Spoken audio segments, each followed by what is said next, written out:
By our political correspondent David McCullough, who was at that statement just a few minutes ago by Mr Ahern.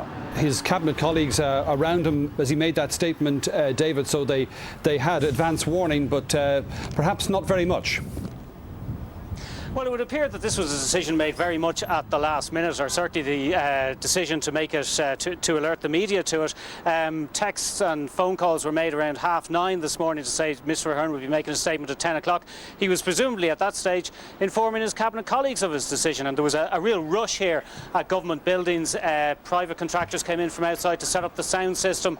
There was lots of people arriving here, had obviously been just got out of their showers when they heard the news and rushed in. So it was a very dramatic moment, as you say. Mr Ahern was flanked by many of his cabinet colleagues, some of whom looked quite emotional. Mary Coughlin, the Minister for Agriculture, looked as if she might be about to shed a tear. Willie O'Dea looked very moved as well, and they listened very respectfully to what Mr Ahern had to say. As you may have heard on the live coverage, a couple of people tried to shout questions to him afterwards, but he was taking no questions. He walked away. It was obviously a very emotional moment for Mr Ahern. And naming the 6th of May as the date for his departure, it could hardly have been any earlier. Well, no, because as you know, Mr Ahern is due to address a joint session of the United States Congress, the Senate and the House of Representatives, on the 30th of April. And then, as he mentioned there in his speech, a factor which people might not have been quite as aware of, there's a visit by the Prime Minister of Japan to this country in the first couple of days of May. So as soon as that's out of the way, he will be tendering his resignation to the President as Taoiseach, and also resigning as President of Fianna Fáil, which will of course trigger the election of his successor, who will take over as Fianna Fáil leader and indeed Taoiseach in the couple of days after that. He insisted on two things in particular, David. One, that it was a personal decision, and two, that it was not as a result of recent developments down at the Mahon Tribunal. But a lot of the commentary on this and the comment on this is going to focus, is it not, on recent events down at Dublin Castle? Well, it is, of course, and Mr Ahern accepted that there would be some people jumping to that conclusion. What he said was interesting. He said that he had always intended that he would review his position after the local and European elections in the summer of next year, and that had been most people's assumption. But obviously, the mounting attention being paid to what's going on in the tribunal clearly influenced that. He said it was distracting his ministerial colleagues from their work, and there was really no way that that distraction could be removed while he remained in office. All right, well, you have it behind you, David, another distraction all of your own. I don't know whether they're pro or anti pro Bertie. Ballybock saves Bertie. Well, they're from his own constituency, as he reminded us, elected 10 times for to Dáil Éireann, initially for the old Dublin Finglas constituency and for Dublin Central then for the last 9 general election campaigns. He'd already said, of course, Charlie Bird is still with us, that he wasn't going to Ballybock loves Bertie, sorry. Ballybock's own constituency. Owen Ryan, Fianna Fáil MEP, is on the line. Owen Ryan, can you hear us? I can, yeah. What is your reaction to the news that you have heard this morning? Well, I have to say I'm shocked, but I didn't think that he obviously we knew that he was going to do it before the next election, but I didn't think he was going to do it so soon. But I have to say that his speech was extremely moving. I think that he really emphasised that he has been an enormous public servant for the country, and I think he has delivered so much to the country in the sense of peace and prosperity. And one of the things that I've known Bertie Ahern since the early 1980s, he emphasised one thing: I have never taken a corrupt payment. I honestly believe he has never taken a corrupt payment. I know him before when we were on the council together in the Dáil. I honestly believe that that is the case, and I would be absolutely shocked if it proved to be the case that he took something. And I believe that he's given enormously to Ireland. He's been a great leader to Fianna Fáil, and he's been a great leader to the country. Was it the case, though, that recent developments in the tribunal made his position impossible? Well, I think you can look at that and you could say that. You could say that, but I believe that he was always somebody who liked, when I certainly was a Minister for State, he always liked the government to work and to work efficiently. And I think he saw himself that the government was being, basically brought to a practically standstill with all the allegations and the questions about from the tribunal. And I believe that he just said to himself, listen, the country is going to face a lot of challenges economically and otherwise, and this is getting in the way, and I believe in the public interest and in the nation's interest, I'm going to stand aside. And I think that he should be commended for doing that and looking at the bigger interest of hanging on with all of the allegations that are hanging there around him. And I think that when the tribunal does report that a lot of the allegations, a lot of the things that have been said will be proven that they don't really stand up. As he said himself, yes, there are some of my financial affairs which, people are suspicious about, but he is satisfied that he's never taken a corrupt payment, and I believe that that's be the case. Were there electoral considerations as well in this, Owen Ryan? We have local elections next year. We also have, I think, I'm correct in saying, European elections. You'll be facing the electorate next year. Will you be happier facing the electorate under a new Fianna Fáil leader rather than Bertie Ahern? Well, no, I mean, Bertie Ahern is a Dublin leader. It's always good to have a Dublin leader in the sense of if you're running as an MEP for Dublin. But the minute that Bertie Ahern took over the Fianna Fáil, he immediately started organising the party in a very professional way, and he wanted elections run very professionally, very smoothly. He delivered on that. He won 3 elections, and I think that record is incredible that he was able to do that. He also held, coalition governments together for the full term, and I think that he just looked at it and said that this is going to go on and on and on. The government is slowing down, and I'm going to look at the national interest, and I believe that he should be commended for that. And I think it again shows the sort of politician and the sort of person who has been in public life. And all I can say is that we need more people in public life who are as committed as Bertie Ahern. All right, thank you very much indeed, Owen Ryan, MEP. We're joined on the line now by Senator Owen Harris, appointed to the Seanad as one of the Taoiseach's nominees. Senator Harris, you can hear us? Yes, yeah. I can hear you, Brian. Can you hear me? Yes, I can. You were saying on the Late Show debate last Friday that you didn't believe Fianna Fáil was going to turn on Bertie Ahern and that he would remain in office. So what do you make of this announcement this morning then? What I said specifically was that he would leave office when he liked, and that's exactly what he's done. And it's a very bad day for Irish politics, and there's going to be a very bad backlash against the people who led this campaign of vilification. There's a lot of spurious speculation in the media now because certain sections of the media are very edgy. The texts coming into Pat Kenny already show the anger. There's growing anger in the public at the way this was done. Specifically, how can a man stay in office if a deputy of Dáil Éireann calls him a thief, a cheat and a liar? This mounting campaign of vilification has been taking a terrible toll on him. There are political dimensions, I know, but the personal dimensions were huge. He has been subject to one of the worst campaigns of media vilification seen in modern Irish history. In fact, it took on almost paranoid dimensions. I can't think historically how as bad a campaign, you have to go back to Parnell for that. And that has been a huge factor. And it's a bad day for Ireland because he's a great man. You're going to look at his face on television and to see an honest face. Bertie Ahern has never been a corrupt man, and time in history will tell that this has been a bad day's work for Ireland. And it came as no surprise to me, I must say, this morning, because I had a brief conversation early this morning. But I am so angry at what was done to him. He did not deserve this. So he told you in advance of his decision, did he? He mentioned it briefly before he went on this morning, about 9:30. And he was absolutely resolved at that stage? Yeah, he was.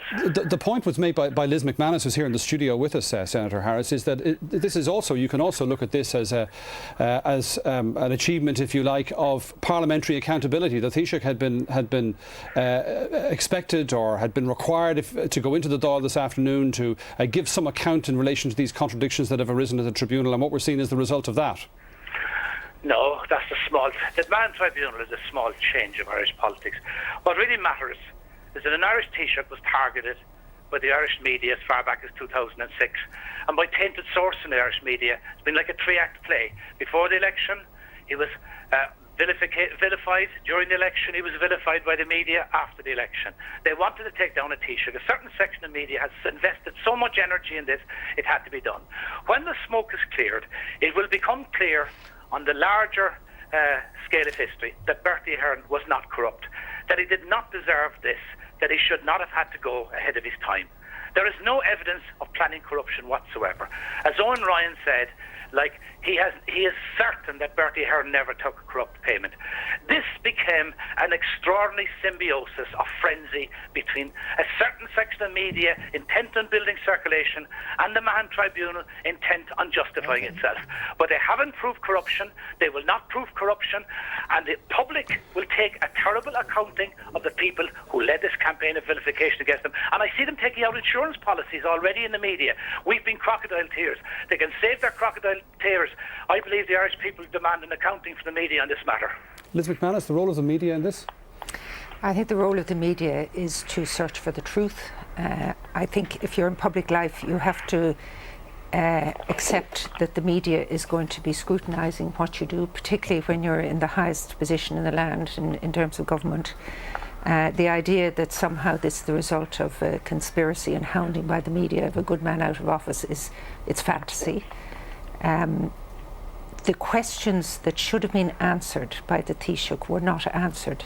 If they had been answered fully, comprehensively, I don't believe we'd be in the situation now. I mean, to an extent, the Taoiseach is shouldering the responsibility of his own actions, and I think that's admirable. I admire the fact that he has done this now, but I think anybody looking at the situation has to accept that it is because of quite a number of questions that get bigger and wider and longer every day that passes that haven't been answered by him, that's really why he has made this. What is a personal decision, but I think an inevitable decision, because he has to be held to account, whether it's in Parliament or by the media. That's the way the system works, and it's a damn good system too. And we saw Owen Harris, I don't know if you were watching the television coverage, but we saw his cabinet colleagues standing shoulder to shoulder with him as he made that announcement. And one of the problems for them was that they didn't know what to say about all of this because they didn't know what was coming down the tracks. Is Owen Harris still with us? No, Owen Harris has gone. Maybe I'll put that point to Charlie Bird. I mean, that was an element of this. Well, certainly in recent times, there is absolutely no doubt about that, because before Christmas, when the Taoiseach was at the tribunal, there were very many government ministers out attacking the tribunal, and it wasn't even the contents of what was being said at the tribunal, but just the tribunal itself, practically by its very existence. And in more recent times, there was absolutely no doubt there was a silence. That is a factual position. This is not a media creation. In recent times, certainly before Easter, when Gráinne Carruth gave her evidence, when the branch manager, and it wasn't just Gráinne Carruth's evidence, it was the evidence from I think it was the Irish permanent manager, Mr. Hughes, in relation to one of these accounts, where he believed that this account, was in fact a Bertie Ahern account, which Mr. Ahern had denied. So there is no doubt that there were more and more questions coming up, and what the Taoiseach has done today, and I think it is again worth saying, this is a bombshell. He has moved, for whatever reasons. He says himself that it was detracting from the work of the government, but it was detracting from the work of the government before Christmas as well, because, as I said, so many government ministers were out talking about the issue. But obviously he feels now is the time, and that he will take the lap of honour in Washington, and the Japanese Prime Minister coming here. John Crane, there was a media element to this. I mean, there was the evidence that was coming out in the tribunal, in the sittings, the public sittings of the tribunal, but there was also documents that were being leaked, notably during the election campaign back in September 2006. So the media were an active ingredient in all of this, not simply turning up and reporting the proceedings of the tribunal and taking down the shorthand. Yes, but it was the tribunal who were getting blamed for this. I mean, it is the media's job to go and find evidence or allegations of corruption. It's more or less clear that witnesses are given briefs of evidence, that there's so many witnesses, any one of which can give a journalist a copy of the statement. The tribunal are bound by the Supreme Court to issue these evidence. Some of them ended up in the media before. The tribunal is investigating who is responsible, and you'll have to ask about their agendas and so forth. But it was the tribunal who was getting blamed for this, and now we're again getting attacks on the tribunal. People are saying we shouldn't prejudge what the tribunal is going to find. Here we have people now saying the tribunal is going to find that there was no evidence of corruption against Bertie Ahern. The one thing about this timing today about Bertie Ahern resigning now is he won't have to answer any questions in the Dáil. All right, well, if you just joined us, we're on the air bringing you live coverage of the announcement within the last half an hour by Taoiseach Bertie Ahern that he is to step down from office, from the position of Taoiseach and as leader of Fianna Fáil on the 6th of May, and just over a month from now. The announcement was made by Mr Ahern just a little while ago when he read a statement out at government buildings. Here's some of what Mr Ahern had to say. I believe it's in the best interest of the government, my party and most importantly the people of Ireland that has set out a time frame for my departure from office. It has always been my intention to review my position as Taoiseach and leader of Fianna Fáil in the aftermath of next summer's local and European elections. But having reflected on the need to ensure that the work of my ministerial colleagues is not distracted by incessant publicity about the tribunal, I have decided, for my own volition, to bring forward that date. I will complete my duties over the course of the next month, and following on from my return from the United States and the state visit to Ireland by the Prime Minister of Japan, it is my intention to tender my resignation to President McAleese on Tuesday, the 6th of May. On that date, I will also tender my resignation as Uachtaráin Fianna Fáil. Well, we're joined here in the studio by political commentator, former Fianna Fáil candidate Noel Whelan. Thanks for coming into us, Mr Whelan. You surprised? Stunned, absolutely stunned. I mean, I heard last night that the Taoiseach had cancelled all had done no public engagements, really since the Gráinne Crude Evidence Bar 1, that apart from a commitment to UCD, I think, tomorrow on the Good Friday Agreement, he had no other public engagements. And some at the highest level in politics were beginning to speculate whether that meant anything. They were all conscious, as we all were, that we'd been here before many times. But they said the one dynamic that seemed to be changing was his own attitude. And, I'm reminded of two things. Enoch Powell's all political careers end in failure. This one doesn't end in failure. As it ends, the island is celebrating 10 years of peace, and the economic times have been very good. It ends under pressure. It certainly ends under pressure, and the pressure has come primarily from the tribunal situation, if you like. And I think he's got ahead of some of that pressure now by announcing that he'll go on the 6th of May. On the 7th of May, he more than anybody will realise how easier it will be to deal with all of the controversies, to deal with the tribunal issues as a private citizen rather than Taoiseach. And in some respects, he'll appreciate how easier his own personal and private life will be as a private citizen rather than a Taoiseach. You talk about tribunal pressure. Was the Fianna Fáil pressure, do you think? I have to say, I tried to test that every way I could in the last 10 days especially. Now, allowing for the Easter break, I was conscious TDs in particular were back in their constituencies. And as I wrote myself for the weekend, TDs would have sniffed very quick if the public mood had changed dramatically. The public mood hadn't changed dramatically except an explanation was required for the Carruth evidence and for particular the payments of sterling.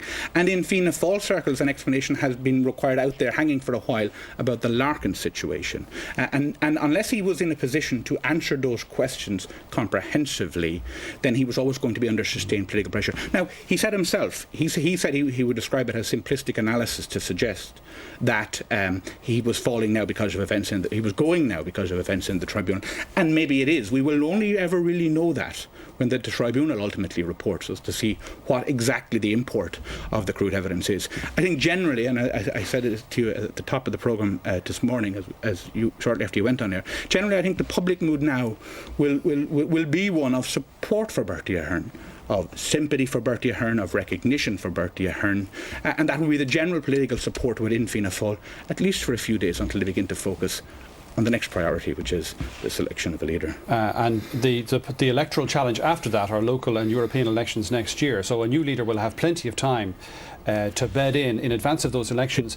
They're a long way away, perhaps, to have been an influencing factor on this decision. Today, they are a long way. Well, I said myself that I thought he would go to the beaches of Kerry after the local elections and come to this decision. He said himself that that's when he was going to revisit his position. He suggests to say that he because of the intensity of coverage and controversy around issues about his finances, he brought that decision forward. That said, this changes the entire dynamic of politics. This means strategists in the Labour Party, in Fine Gael, in the PDs, in Sinn Féin, in Greens, have got to they knew this day was going to come at some time across this Dáil term. And I've always argued that the day Bertie Ahern steps down and the new leader takes over, which is now going to be the 6th of May, was going to be the most significant day during the life of this Dáil and was going to be the key determinant of the result of the next election, albeit now some 3.5 years after that leader takes over. And Fianna Fáil replacing an enormously successful leader, a leader who has been extraordinarily popular, who has weathered so many of these storms over the last 18 months, Charlie, with, we expect, Brian Cowan, who is a formidable political operator, but clearly untested as leader of the party and as Taoiseach. Today, everybody will be praising Bertie Ahern, the Northern Peace process, the way he has led the country. There's absolutely no doubt that himself and Tony Blair and the politicians in the North, to watch the images of Dr. Ian Paisley and Martin McGuinness together leading the country, there are no longer bombs going off in Northern Ireland. There are still things happening there. But Bertie Ahern has to take enormous credit for the way he has been involved, engaged in the peace process. OK, other Prime Ministers were involved in it as well, but on his watch, there was absolutely no doubt. I don't think there's anybody in this country who will say that when he goes to Washington, that, as he said himself, when he become the fourth foreign leader to go and address a joint session of Congress, that he deserves it. And that, but he had this, and is it where the elephant in the room all the time there was the tribunal. And one thing that John Kilrain says is important, that a lot of people are saying, coming down either way on what the tribunal is going to say. Nobody knows what this tribunal is going to say, and it could be a year or 18 months. And that was Bertie Ahern's problem, that he didn't know, and nobody knew what the tribunal, what they would find. And one interesting thing, and it's often lost in the smoke and the heat of what happens on tribunal days, but in most occasions that when Bertie Ahern has gone to the tribunal, he's had a difficult time.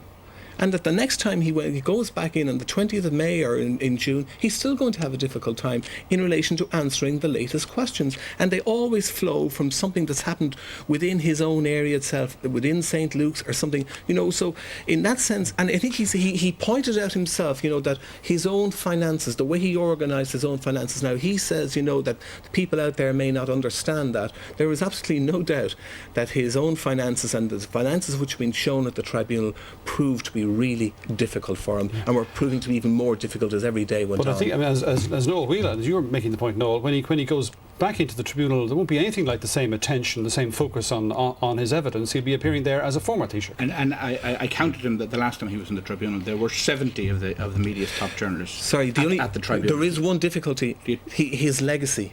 Yes, his legacy. He's in way today, and for the next couple of weeks, there'll be glowing tributes to him. But for Bertie Ahern, was really more important is his legacy, and that he will want to make sure that his legacy, as he says himself, he says he never took a corrupt payment. But between now and that tribunal appearance, the other part of his legacy, the full total of his legacy, will get a hell of a lot of attention, and deservedly so. All right, I think we're joined. Are we joined by Michael Kennedy? Not just quite yet. Liz McManus, this is a day, I suppose, to focus on that. On Bert, you've already talked about his achievements in relation to Northern Ireland. I mean, in the round, he will be seen as a Taoiseach who has made an enormous contribution. Well, I think his contribution, and indeed Tony Blair's contribution in relation to Northern Ireland, is outstanding, and everybody recognises that, and rightly so. And I don't think anything that's happened today should take away at all from that record. Many times others gave up, and Bertie Ahern stuck with it and walked the extra mile on many occasions. And we have the fruits of all that endeavour now, which is tremendous. I mean, it's transformed the island. At the end of the day, the inconsistency in his responses to questions, indeed questions that you raised yourself and others have raised, created such difficulty for the Taoiseach, because he didn't simply answer the questions that he was asked in a way that was believable, has led to his decision now, in my view, and the fact that he would have had to account for it in the Dáil. And, Noel's talking about how politics is going to change now, it's all going to be about tactics. That's true, but there are big issues that have fallen off the map a bit because of all this concentration on the Taoiseach and his failure to answer the questions of the tribunal, and the inconsistencies there. We are facing major issues now, whether it's unemployment, whether it's inflation, whether it's the cancer problems. We need to deal with those. And that was alluded to by Mr Ahern, I think, in his statement.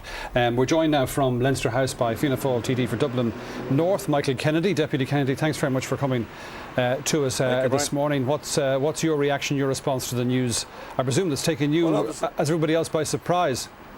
Yeah, obviously, I don't think we expected it would be so soon. The Taoiseach did indicate that he wouldn't lead a party into the next election, and I think the expectation was that he would retire after June next year, after the local and European elections. So it's very much a surprise, and it's a very sad day for me, and I think for all of the Fianna Fáil organisation, and indeed, can I say, the country. I think Bertie Ahern's record as Taoiseach, it's phenomenal. Like his peace process efforts in the north, and I remember his mother's funeral. I was at it, and him having to leave the funeral to go up to the north, and I think that coupled with the economy, like the fact that we have 2 million people employed now, where when he came into office, I think we had 2 million people on the dole. That is a phenomenal record, and I think this country owes him a fantastic debt. He says that in relation to the timing, it's not a result of recent events at the tribunal, Michael, but I mean, I imagine many Fianna Fáil TDs will be looking at what's come out over the last number of weeks and saying, even privately, that it has to have been a factor. No, I mean, I personally believe that Bertie Ahern was been, a trial by media. He didn't have the opportunity of putting his side to the story yet in the tribunal, and we're all aware that tribunal matters are supposed to be confidential, and issues are not supposed to be discussed with any member of the public, much less your own family. And I think it's been grossly unfair to hear one side of the story without waiting to hear Taoiseach's own story when he'll go back into the tribunal. And I think yesterday's court case made a point that documentation which was withheld from him is now clearly going to be given over, so that his counsel and he himself will be able to put his side of the story and answer the questions, which the Taoiseach, I think, has always said he would answer the questions. All right, well, we're joined here in studio by Martin Manser, Fianna Fáil TD, Tipperary South. I'm sure you're surprised, as everyone else is, by this. Well, I'm both surprised. I was up in UCD when I heard it, and I went into the common room to watch it. Obviously, I'm very saddened, but I am also conscious of how much we have to appreciate from his leadership of the party and of the country over the past 10, 14 years. And I think there's a certain irony that this is the 10th anniversary of his greatest achievement, the Good Friday Agreement. But I mean, my overwhelming feeling is one of sadness and gratitude. And an admission today from Mr Ahern that the revelations and the accusations and all the rest of it coming out of the tribunal in relation to his personal finances had made his position impossible, had distracted the government from its primary job, despite everything we heard from government ministers that they were getting on with business as usual. Well, I don't think he used the word impossible, but I mean the cumulative effect of the concentration, I mean, clearly was a factor, and I would believe that it was the cumulative effect rather than, if you like, sort of particular incidents or revelations, and decided that it's better for the country and himself to call it a day. I mean, he's had a fantastic run, and the country has had a fantastic run with him as Taoiseach. Obviously, the peace process is the major achievement, but remember that President Chirac called the 2004 Irish EU presidency the best he could remember. There's the 21 years of social partnership, and certainly the economy and social advances the best. I mean, all right, lots of things to be dealt with in the future, but I mean, fantastic progress made. Was there, Martin, deepening disquiet within Fianna Fáil about what was coming out, and particularly the recent issues in relation to the Celia Larkin money and the Gráinne Carruth evidence? Was it causing disquiet in the party? I think what has been remarkable over this period has been the complete discipline of the Fianna Fáil party.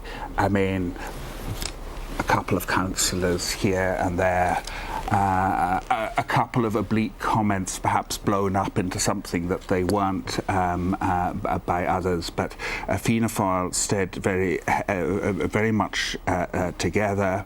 And I mean, I noted what the Taoiseach said. One of his achievements in a party sense was to get rid of factionalism, and that has held right through to today.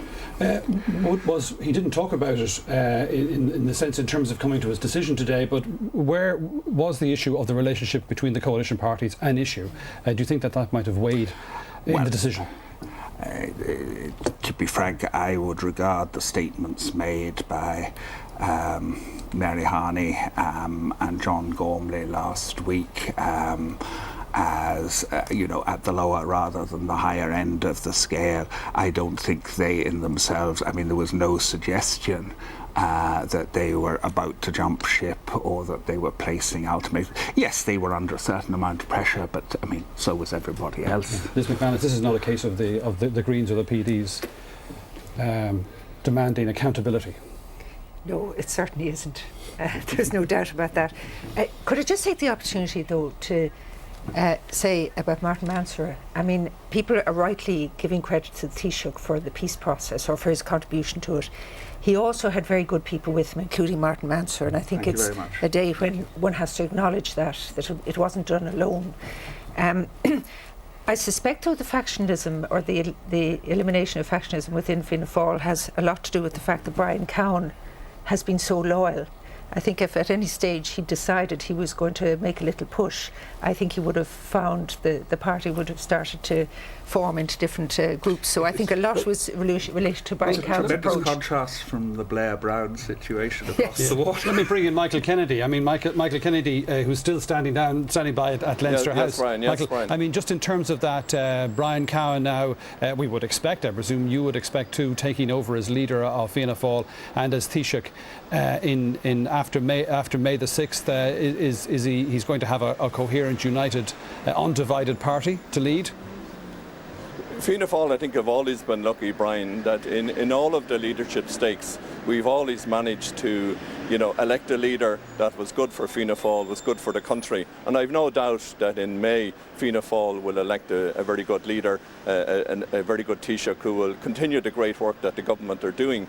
And can I just make the point there, you were talking about the disquiet in the Fianna Fáil. There was no disquiet in Fianna Fáil, and there was very little disquiet in the public. I think most of this problem has been driven by the media looking for stories. The ordinary person on the ground, my dealings with them out in Dublin North, they're more concerned with the bread and butter issues, not with any issues at the tribunal. People know that Bertie Ahern was not a corrupt person, and I think they never ever wanted Bertie Ahern's head on a plate.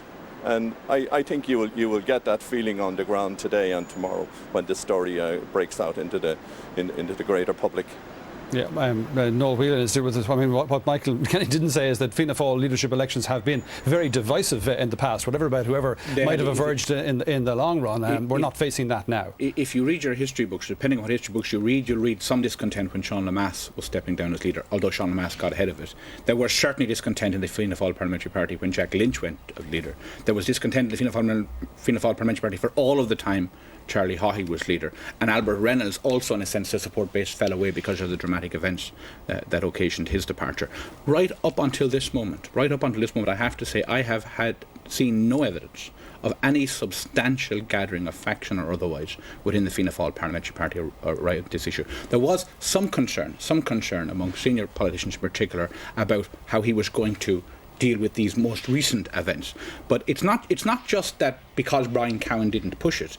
Brian Cowan, had he pushed it, it might have blown up in his face, because Fianna Fáil has watched across the aisles the way Fine Gael destroyed itself for 8 or 9 years with internal leadership, with leadership changes and factions, how Fianna Fáil had done the same to an extent in the 80s. And it was conscious of that right through the Ahern era, and will be conscious of that, I think, in particular for the next 5 weeks or so. And because of that unity and the support that the Taoiseach, Charlie, had been able to count on, he could have kept going. I think so. I think he certainly could have gone until that's what's such a surprise about what's happened, because people were talking about, next year, the European and local elections, people within Fianna Fáil, even though he himself was saying he'd go another year or two beyond that, maybe, but it was never going to happen, but certainly up to next year, because he had a unified party, and, you have sort of Fianna Fáil TD here, and they might say that, but there's no doubt from looking at it from outside that Fianna Fáil was united, and Bertie Ahern had done an awful lot to bring Fianna Fáil together. And the other thing which he had done, that when he was in government,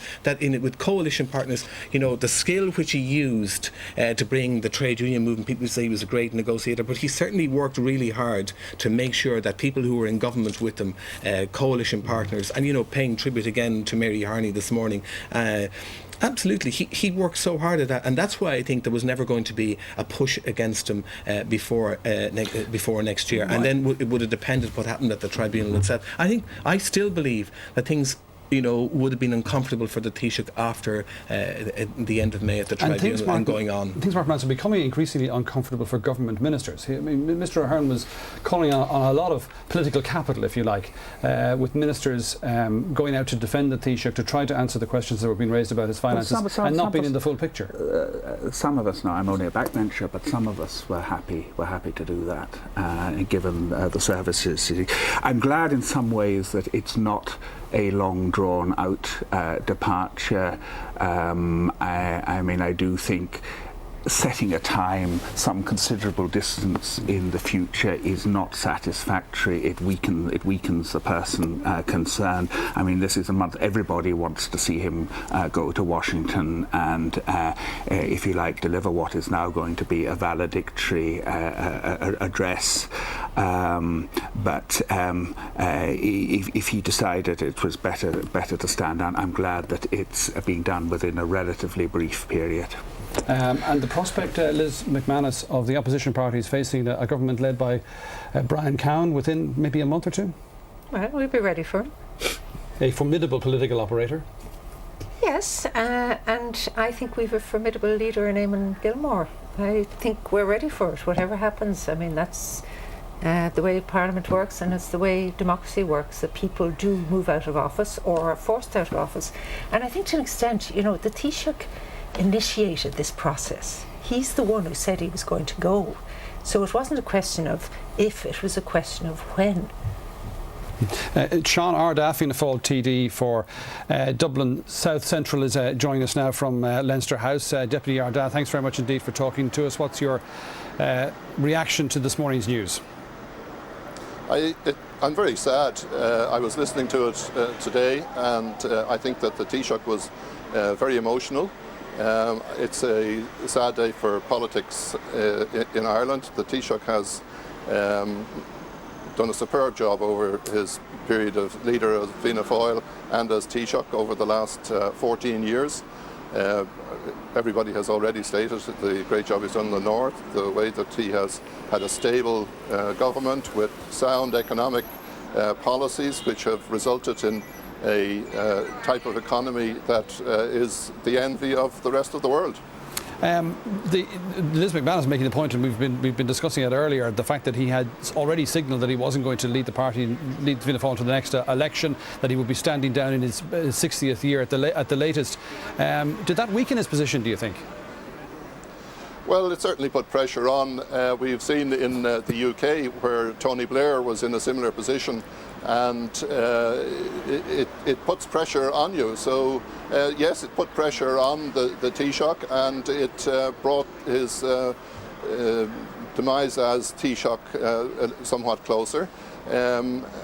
Having said that, I was listening intently to him, and he has said that what he was doing was he was putting the country before personal, his own personal situation. He has done that all of his political life, and I think that if we see, as everybody has seen who watched the broadcast, the emotion that was there, it was obvious that he was at this point in time putting the country before his own personal gain and personal position. We do need to take the focus off the Mahon Tribunal, and the Taoiseach has done that. and he has done that in a very selfless way. I applaud the Taoiseach for what he has done, but I'm terribly sorry that he has now resigned as the Taoiseach. I think that the country is at a loss as a result of it. Sean Ardagh, thank you very much indeed for that. Still with us here in studio, Charlie Bird and Noel Whelan among others. Noel, this question of the Taoiseach indicating that he would stand down within the life of this Dáil. I mean, one way of looking at it is, as Sean Ardagh was saying there, that it did perhaps undermine a weak position, but it also, to some extent, it insulated him, did it not? Because he was able, Fianna Fáil people were able to say when these controversies arose in relation to the tribunal and what about the future for the Taoiseach, well, he's already said he's going, leave him to decide himself. But even, I wonder, I sometimes try to think about what our politics would have been like for the last 18 months if there hadn't been these Bertie Ahern finance controversies. And when I think that scenario true, of course, issues would have begun to arise about the duration of his tenure in any case. They arose for Tony Blair because he was only there 8 or 9 years at the time when he came out, and he had health issues. He came out to say that he was going to go at some point. Going into this election, his third election, the question would have been raised, are you going to be around for the 5 years, or are you going to be back for a fourth election? And he would have had to address it in one shape or form. If anything, he addressed it relatively well. He addressed it in two tranches, if you like. He said, I'm going to be around until I'm 60, which was the word that you would hang, getting him as close as possible to the end of this term. And he addressed it by the explicit endorsement of Brian Cowan, because he embraced closest to him the person who was and probably still is most likely to be the successor. There are two significant things he did for Fianna Fáil as a political party. The unifying of the party, and the parliamentary party in particular, is really significant. The other one is, as Charlie says, Fianna Fáil was a dysfunctional coalition partner before Bertie Ahern. It was a dysfunctional coalition partner. It couldn't last a term. He lasted at a term, he lasted at 2 terms, and he built a very solid majority now for who his successor and maybe, would be. By the way, to certain people within Fianna Fáil wouldn't have been happy with that. Yes, because when he was giving out jobs to the PDs, there were and the Greens, there were Fianna Fáil TDs who thought they might have been ministers. All right, we're joined by leader of the Labour Party, Eamon Gilmore, who's down at Leinster House. A surprise to you, Eamon Gilmore, this decision, this announcement by Mr. Ahern? Yes, I was surprised by the announcement this morning, but I think he has made the right decision. This is something that I have been saying from the very beginning. In fact, last September, I said that I felt that the only way that Mr. Ahern could deal with this whole problem was by resigning the office of Taoiseach. I said that with some reluctance and with regret at the time. And I said so in circumstances where I felt that his story wasn't stacking up, and that notwithstanding the contribution that he has made to the country and to government, that he would continue to be embroiled with this problem in the tribunal.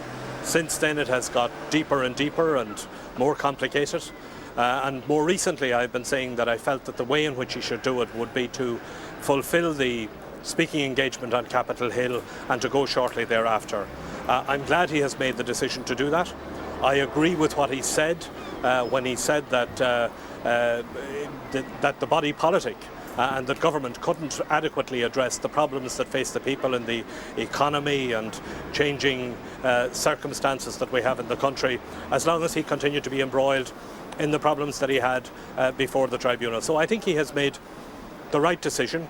I'm glad he's made it. I wish him well, and I hope now that political discourse in this country and debate can move on to address the issues that affect the people. Well, now we await, of course, the outcome of the Mahon Tribunal. Mr. Ahern has said this morning that he believes he will be vindicated. He insisted again today he never took a corrupt payment. He always put the interests, as he put it, of the country ahead of his own personal interests.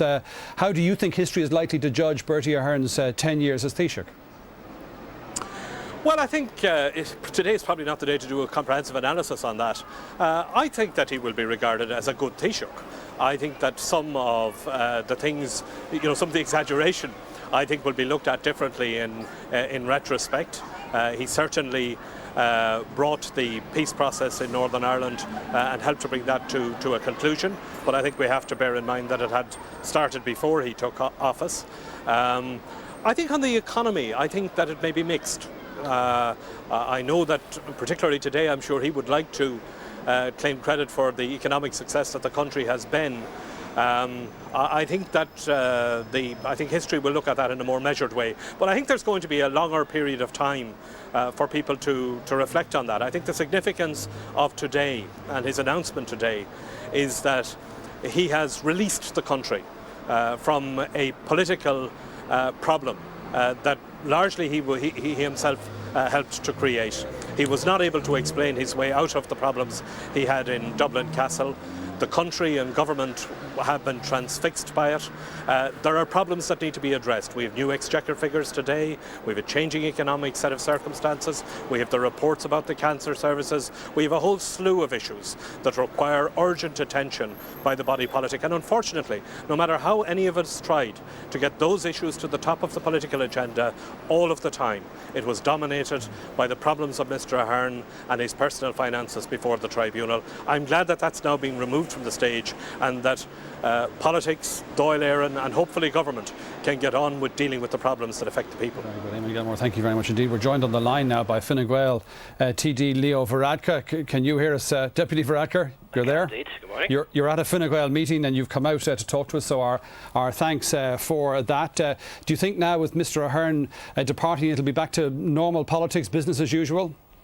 Well, I think, first of all, I think it's important to welcome the decision of the Taoiseach today. I think it would have been better if it had come a few months ago and we could have returned to normal politics then. But the fact that it has happened now is welcome. But I agree with Eamon Gilmore that really largely the controversy was one of his own creating. What's going to be the main issue now, of course, is the succession. And the reality is the Taoiseach is surrounded by ministers who turned a blind eye to everything that he did and stood by him and refused to say that there was anything wrong with his strange financial activities. And I think that does create a problem for the succession, and it does raise the question as to, even though the Taoiseach may be gone, the standards that he represents and that his colleagues stood over still remain.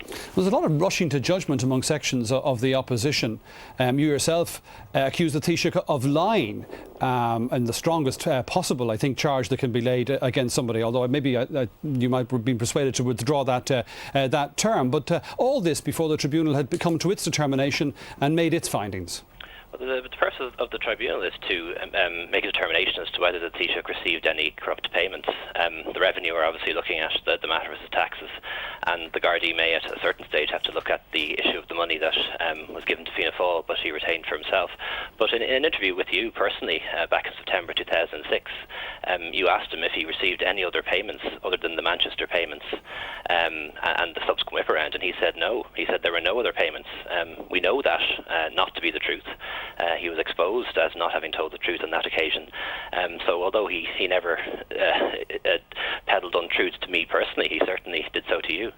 Noel Wheelahan is with it. Noel, maybe we're getting a foretaste here of what was going to be the Fine Gael approach with the new Fianna Fáil leader, an attempt to keep this particular pot boiling. The assessment of Bertie Ahern's political career will not be written by the Leo Varadkars of this world, that's for sure. However, it is clear what the opposition strategy has been, and it's been a fair strategy for the last 6 or 8 months, was not to focus on Bertie Ahern as such, because Bertie Ahern as such had already indicated he wasn't going to be around for the duration of this term.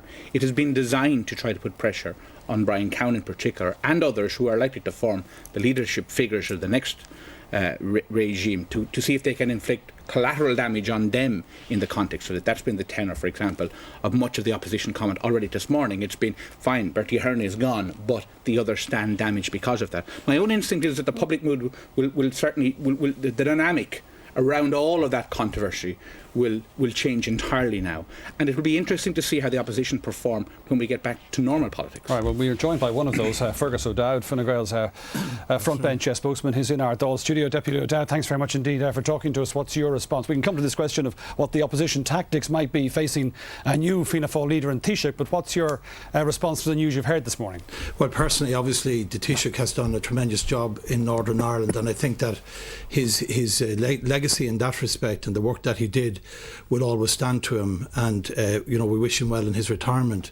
The facts are that he has been driven from office because of the significant difference in what he told the tribunal about not having sterling amounts and not lodging them to his accounts, and what Gráinne Carruth said, that she actually lodged the money. And I think the image that was in the minds of the Irish people when that mother of three went before the tribunal and clearly was in deep distress, people felt, the ordinary man in the street felt that it was time, I believe, for Bertie to go. And he's been forced from office now because of his lack of truthfulness. That's the truth, and that's the reality of the situation. Where's the evidence that he has been forced from office? We've been saying here there's very little evidence of discontent or a heave or anything like it within Fianna Fáil. This is a decision, he says, of his own making in his own time. Yes, of course. Well, the point is that it is the mounting evidence that is mounting against our Taoiseach in the tribunal over many, many years. I think the Irish Times had a figure on the money that passed through his personal account of something like, in modern day terms, over 800,000 euros. That's an awful lot of money. Even when you're finance minister, your wages are much less than that. Gráinne Carruth was earning something like 66 equivalent pounds per week at that time. And the other point is that he is surrounded by people like Minister Cowan, who said, and on the record, saying that he found the evidence of the Taoiseach to be truthful. And as Leo Varadkar said, that the government itself and the ministers have been complicit, in our view, in all of this issue in relation to the tribunals, and they didn't challenge or test it the way the ordinary man in the street has done so. And I believe that the Fianna Fáil ministers now, each and every one of them who have backed him, show that this government is leaderless, is rudderless. As Eamon Gilmore says, we have problems with the economy, we have serious problems with the health services, we have problems with cancer services in my own area, we have problems with transport, and we have the Lisbon agenda coming up. So what we need, we believe, is a new government, new leadership and a change. And Fianna Fáil and the current ministers who surrounded Bertie Ahern and stood, as Minister Cowan said so loyally, behind him, we believe they're not fit to govern any longer. Martin Manser? Well, I just note with regret that the Fine Gael contributions to this programme have been entirely lacking in magnanimity, and I can only speak for myself, but I am proud to have stood with and stood up for Bertie Ahern. I think he made a fantastic contribution to this country. When the people elected a government last May, they knew that at some stage during the course of the government there would be a change of Taoiseach. I suppose it was fairly clear that the Taoiseach Brian Cowan, or the present Taoiseach Brian Cowan, would be a strong contender. There may, of course, be other contenders, and I don't wish to preempt in any way the choice of the parliamentary party. But Fianna Fáil and its partners in government have been elected for a term of government, and they are going to see out their term. And if it's a crime to have stood with Bertie Ahern, well, then I'm more than happy to plead guilty and let the people be the judge at the next election. Is Labour going to attempt to implicate Fianna Fáil ministers because of the support that they've shown to Mr Ahern? I think what we will be doing and continue to do, what we have been doing, is to ensure that there are high standards in public office. It's important for people's trust and confidence in politics that there are good standards, whatever level you are in government or in opposition. I don't think anybody would be greatly surprised at the fact that Fianna Fáil are putting loyalty above probity in the scale of virtue. But what I do find strange and fairly unacceptable is the fact that the Greens and the PDs have fallen into that net so easily. Fergus O'Donnell, just to go back to Fergus O'Donnell in the studio, I mean, I've put this proposition to countless Fine Gael deputies and spokespeople over the last year or so since the election. You had your opportunity in the election to raise these issues, and Fine Gael walked away from that opportunity. And one suspects now that if you want to address the concerns of the electorate, you'll forget about these issues and deal with the kind of issues that are of direct concern to people in their ordinary lives. Well, like you, Brian, we believed what the Taoiseach said in your interview, and the public gave the Taoiseach the benefit of the doubt in the general election, and part of his mandate was based on what they judged the truthfulness of what he actually said to you.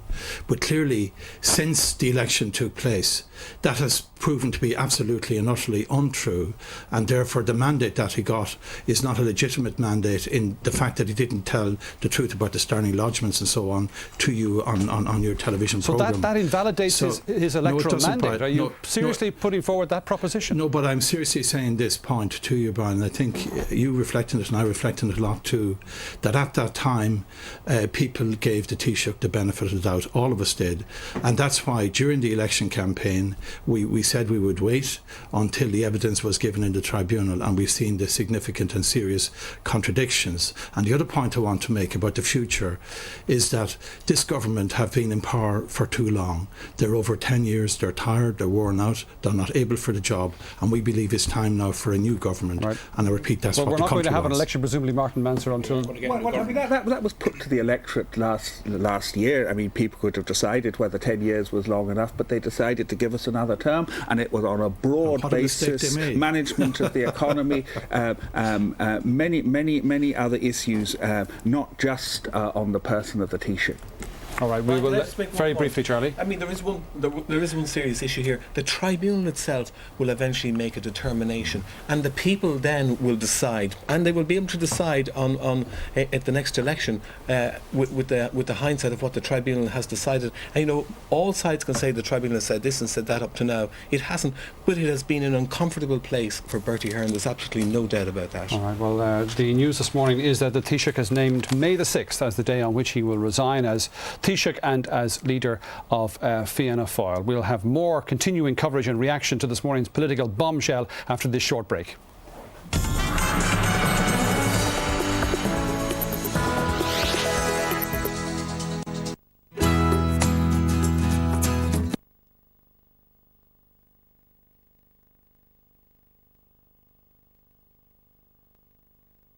Has just been sent out in the inquest into the deaths of Diana, Princess of Wales, and Dodi Al-Fayed. And before all of that, we will of course be live in the House of Commons. Prime Minister's questions, but it's the Deputy Leader, Harriet Harman, standing in today opposite to William Hague. And in fact, she's already at the dispatch box. Let's cross over. To join me in sending our profound condolences to the family and friends of the two Royal Marines who were killed in Afghanistan on Sunday, Lieutenant John Thornton and Marine David Marsh. We owe them both a deep debt of gratitude. Mr. Speaker, as the House will be aware, my right honourable friend the Prime Minister is today in Bucharest, Romania for the NATO summit meetings of heads of state. Dunnes Stores. Better value, bigger savings. Swivel Sweeper is the super lightweight, quick and powerful picker-upper for use all around your home. With its 360-degree swivelling head, it easily glides over practically any surface and picks up in any direction without needing to change settings. The cordless Swivel Sweeper is perfect for quick clean-ups on all floor types. Plus, it even folds away for easy storage. Swivel Sweeper, exclusively available in Dunnes Stores. Dunnes Stores, always better value. It's time we all did our part to conserve energy and cut our carbon footprint. And home is where the start is. Now you can reduce energy consumption, CO2 emissions, protect the environment and brighten your home with Rationale windows. For comfortable living, peace of mind and security, noise dampening technology and year-round climate control, make the Rationale living decision. Rationale Windows, a quality local manufacturer with a neighbourhood presence nationwide.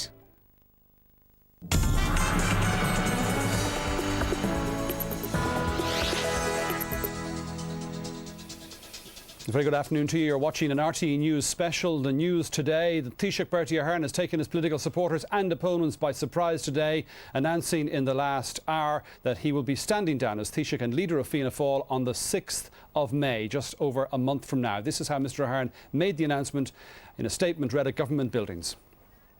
I believe it's in the best interest of the government, my party, and most importantly the people of Ireland, that it set out a time frame for my departure from office. It has always been my intention to review my position as Taoiseach and leader of Fianna Fáil in the aftermath of next summer's local and European elections. But having reflected on the need to ensure that the work of my ministerial colleagues is not distracted by incessant publicity about the tribunal, I've decided, by my own volition, to bring forward that date. I will complete my duties over the course of the next month, And following on from a return from the United States and the state visit to Ireland by the Prime Minister of Japan, it is my intention to tender my resignation to President McAleese on Tuesday, the 6th of May. On that date, I will also tender my resignation as Uachtaráin Fianna Fáil.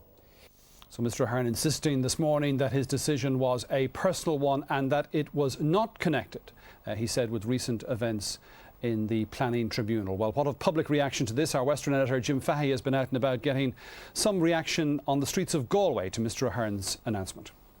It has always been my intention to review my position as Taoiseach. There was a sense of this couldn't really be happening on the streets of Galway this morning as people listened on RTE radio to the Taoiseach's announcement. And then came the reaction. It's a very sad way for a man after 31 years in politics to bow out of politics. He'd be very hard to be replaced as a leader of the party and as a leader of the country if we look at the good things he did rather than the bad one. I don't have any allegiance to any political party myself, but in the last while now, I think no matter what faults he had and what mistakes he made, he was hounded in a way that no political leader that I can remember ever was, by the opposition and by the media and everything. I know he must have been under tremendous pressure. I think it's probably for the better for the country. There's been a lot of speculation about different deals and things that went on and didn't go on. I think it puts a wee bit of openness into politics in the country, where nobody's above judgment, or if somebody does something that maybe they shouldn't, that they have to pay the consequences, and it's one rule for everybody. Well, I'm very sad to see such a fine man going. He did a lot for the country. He was a good man. He was a people's person, you know, easy to approach and talk to, you know. And he did a lot down the years for, you know, peace in Northern Ireland. And I know an awful lot of people is going to be upset about it, but that's all I can say. Some reaction on the streets of Galway this morning. We're joined now from Leinster House by Margaret Conlon, TD, newly elected at the last election for the constituency of Cavan Monaghan for Fianna Fáil. Thanks for joining us on the programme, Deputy Conlon. What's your reaction to the news this morning?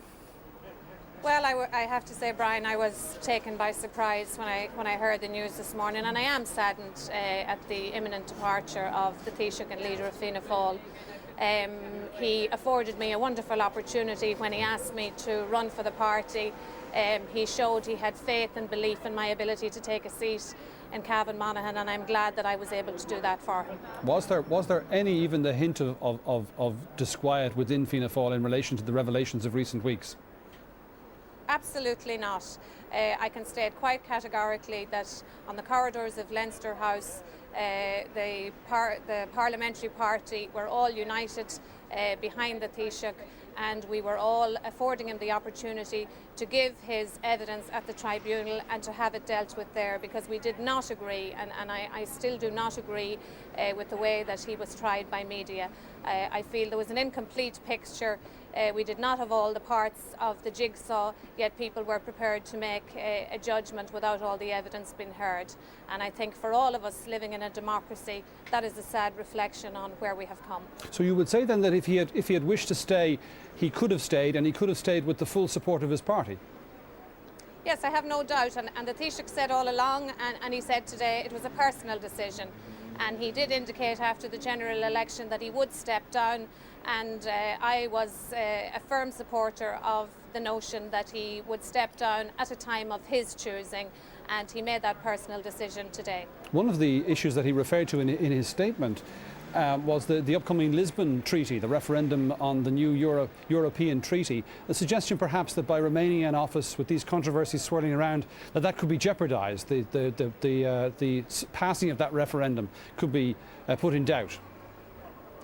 Well, I mean, I don't know if the suggestion is that because of the Taoiseach remaining in office that the passing of the referendum would be in doubt, but I do think the media were totally consumed with the ongoing revelations and workings of the tribunal, and maybe the Lisbon Treaty was not getting the attention that it so rightly deserves. And maybe from that point of view, that was one of the reasons that the Taoiseach may have made his decision. But it was a personal decision on his part.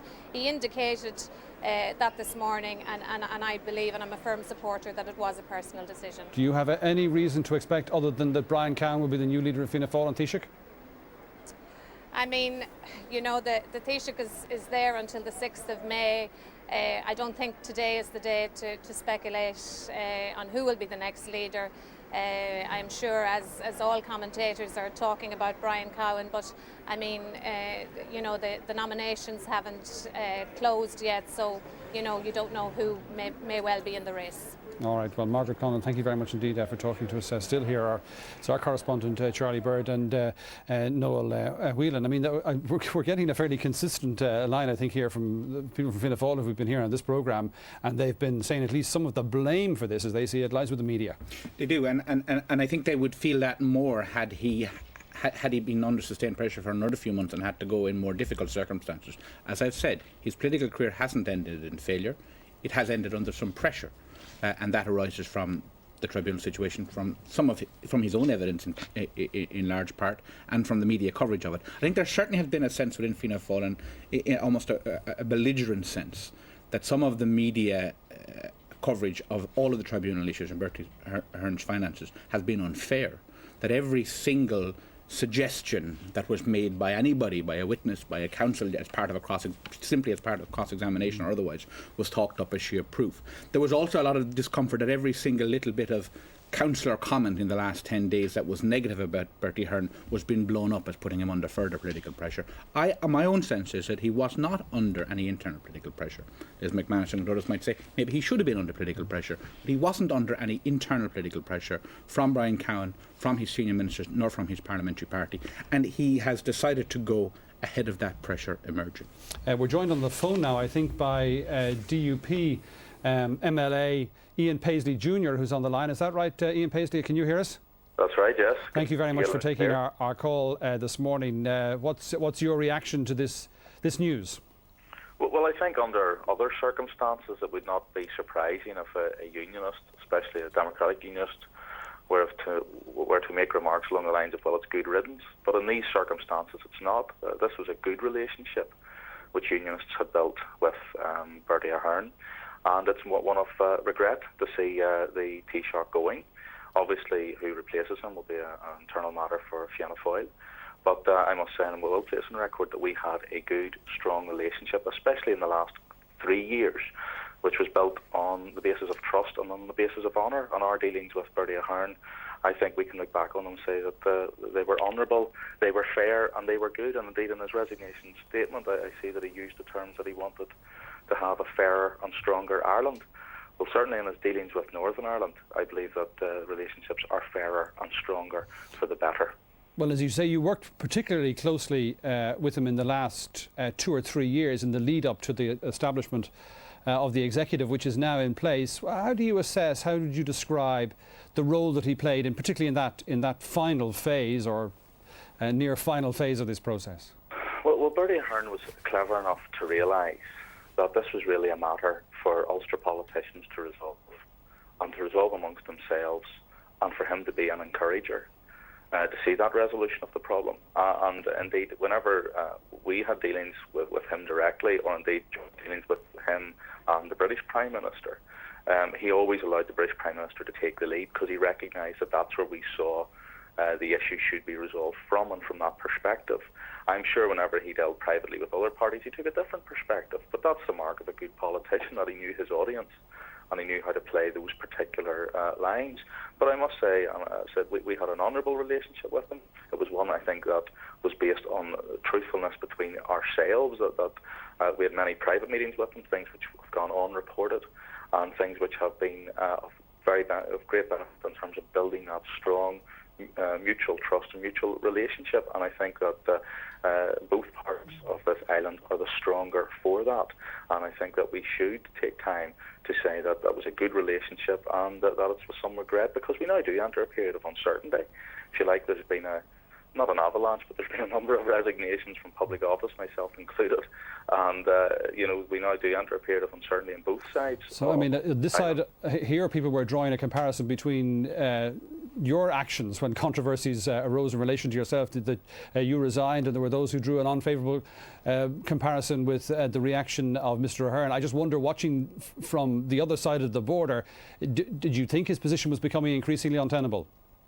Well, obviously he's taken this decision for his reasons and the reasons that he spelled out. I know the reasons that I spelled out for my resignation, but I think everyone knows that behind those reasons we have ultimately things which will remain private and which will be, I suppose, to the heart of things why we really do these things. All I would say is this, that I think we had, that he's obviously gone through a very, very difficult personal period. He didn't let them grind him down until this point, and he's decided, well, now is the most opportune time. But as I was saying, I think that there is a period of uncertainty. There'll be a period of uncertainty now for Fianna Fáil in terms of who their next leader will be, and then when that leader becomes Taoiseach, what sort of leadership he will be able to deliver. And indeed, for my own party, our future leader, and indeed our future First Minister, will have a period of honeymoon, and then, of course, realpolitik will kick in. And I think that uncertainty will be a testing time for politics, but it shows that in a democracy, change happens, change occurs, and whilst there's a mini crisis, there isn't a crisis which brings things down, and that is the real true test of a democracy. Very good. Ian Paisley Jr. of the DUP, thank you very much indeed for joining us. It just occurs to me that while Ian Paisley was talking there, we were showing you pictures of just about a year ago when the Power Sharing Executive was established. We were looking at the four political leaders in Bertie Ahern, Tony Blair, and the Minister and First Minister of Northern Ireland, and three of them now have or will be going. Ian Paisley, Bertie Ahern, both on the way out, and Tony Blair, of course, who has stood down, and only Martin McGuinness remains. David Begg, the General Secretary of the Congress of Trade Unions, joins us now from our camera at Leinster House. David Begg, you worked very closely with Bertie Ahern through, I imagine, a long period of his political career, back when he was Minister for Labour, more recently as Taoiseach, obviously, and particularly in the process of national partnership. What's your reaction to his decision to stand down, and your assessment of him? Yes, I did work with him for over 20 years in many industrial disputes and through the whole social partnership process.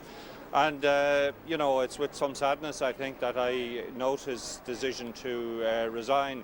I think his contribution to Ireland has been exceptionally good. I obviously would have to cite the achievement of peace in Northern Ireland. I think that's top of everybody's list. I think he had a remarkable performance when he addressed the both houses of the House of Commons and the House of Lords. I think he did us proud on that occasion. And even in our own business of negotiating, we had many disagreements and different perspectives on economic and social issues, but nevertheless he always treated us with great courtesy, and I think he's held in considerable respect within the trade union movement. Now, he referred to the more difficult economic times ahead and the need to concentrate on and deal with that as one of the reasons why he was resigning, to allow the government to concentrate on that among other issues. Do you think in those terms that it is a good thing that he has decided at this point to stand aside?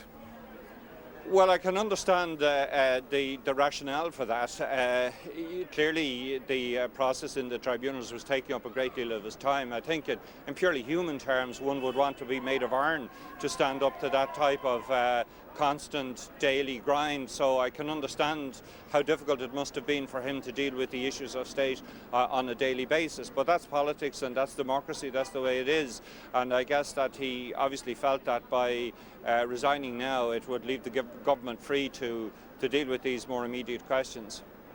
David Begg, thank you very much indeed. I just have to hand here a statement from Taoiseach Brian Cowan, in which he pays tribute to Mr. Ahern. He doesn't, so far as I can see, say anything about his own personal political intentions, as I think one would expect on this moment, but he talks about Fianna Fáil under Bertie Ahern's leadership has becoming the dominant force in Irish political life. Its position in that regard, Mr. Cowan says, has been strengthened. He says that Taoiseach has an enviable electoral record and has constantly striven to modernise the party in a way that reflects the modern, confident Ireland that successive Ahern governments have created. And he also expresses his appreciation for the opportunities that Taoiseach has given him to serve with the government over the last 11 years, and perhaps the the biggest opportunity yet to come from Brian Cowan. That statement just in from the Taoiseach. We're joined by Sinn Féin TD for Cavan Monaghan, Caoimhín O'Quailán, who is at Leinster House this morning, or this afternoon I should say at this stage. Caoimhín O'Quailán, thanks very much for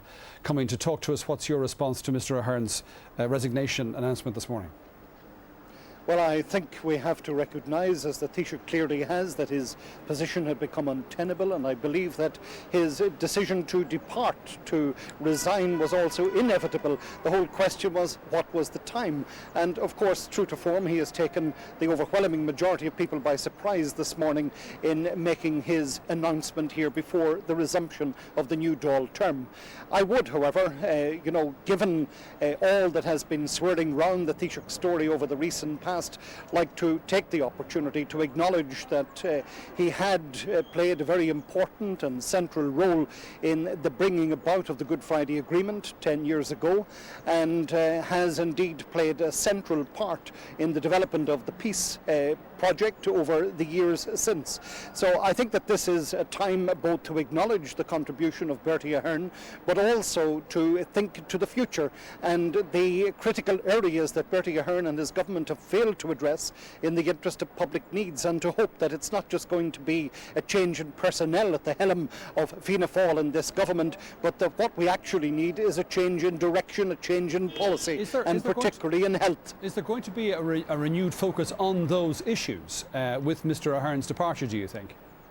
Well, I would sincerely hope so. I have on many occasions called for Bertie Ahern to resign, and not with the singular focus of other party leaders here in the Dáil, but very particularly focusing on his presiding over the decimation of healthcare delivery here in this state and the failure to deliver quality public services for all citizens. And I do believe that it is very important that we're not looking now at this point in time to merely a change in name at the helm of Fianna Fáil in this government, but that this opportunity should be grasped by not only the new leader of Fianna Fáil, but by all of the component parts of this government to ensure that a new direction is also taken. Caoimhín O'Quailán, thank you very much indeed. We're joined on the phone line by the Taoiseach's brother and Fianna Fáil deputy, Noel Ahern.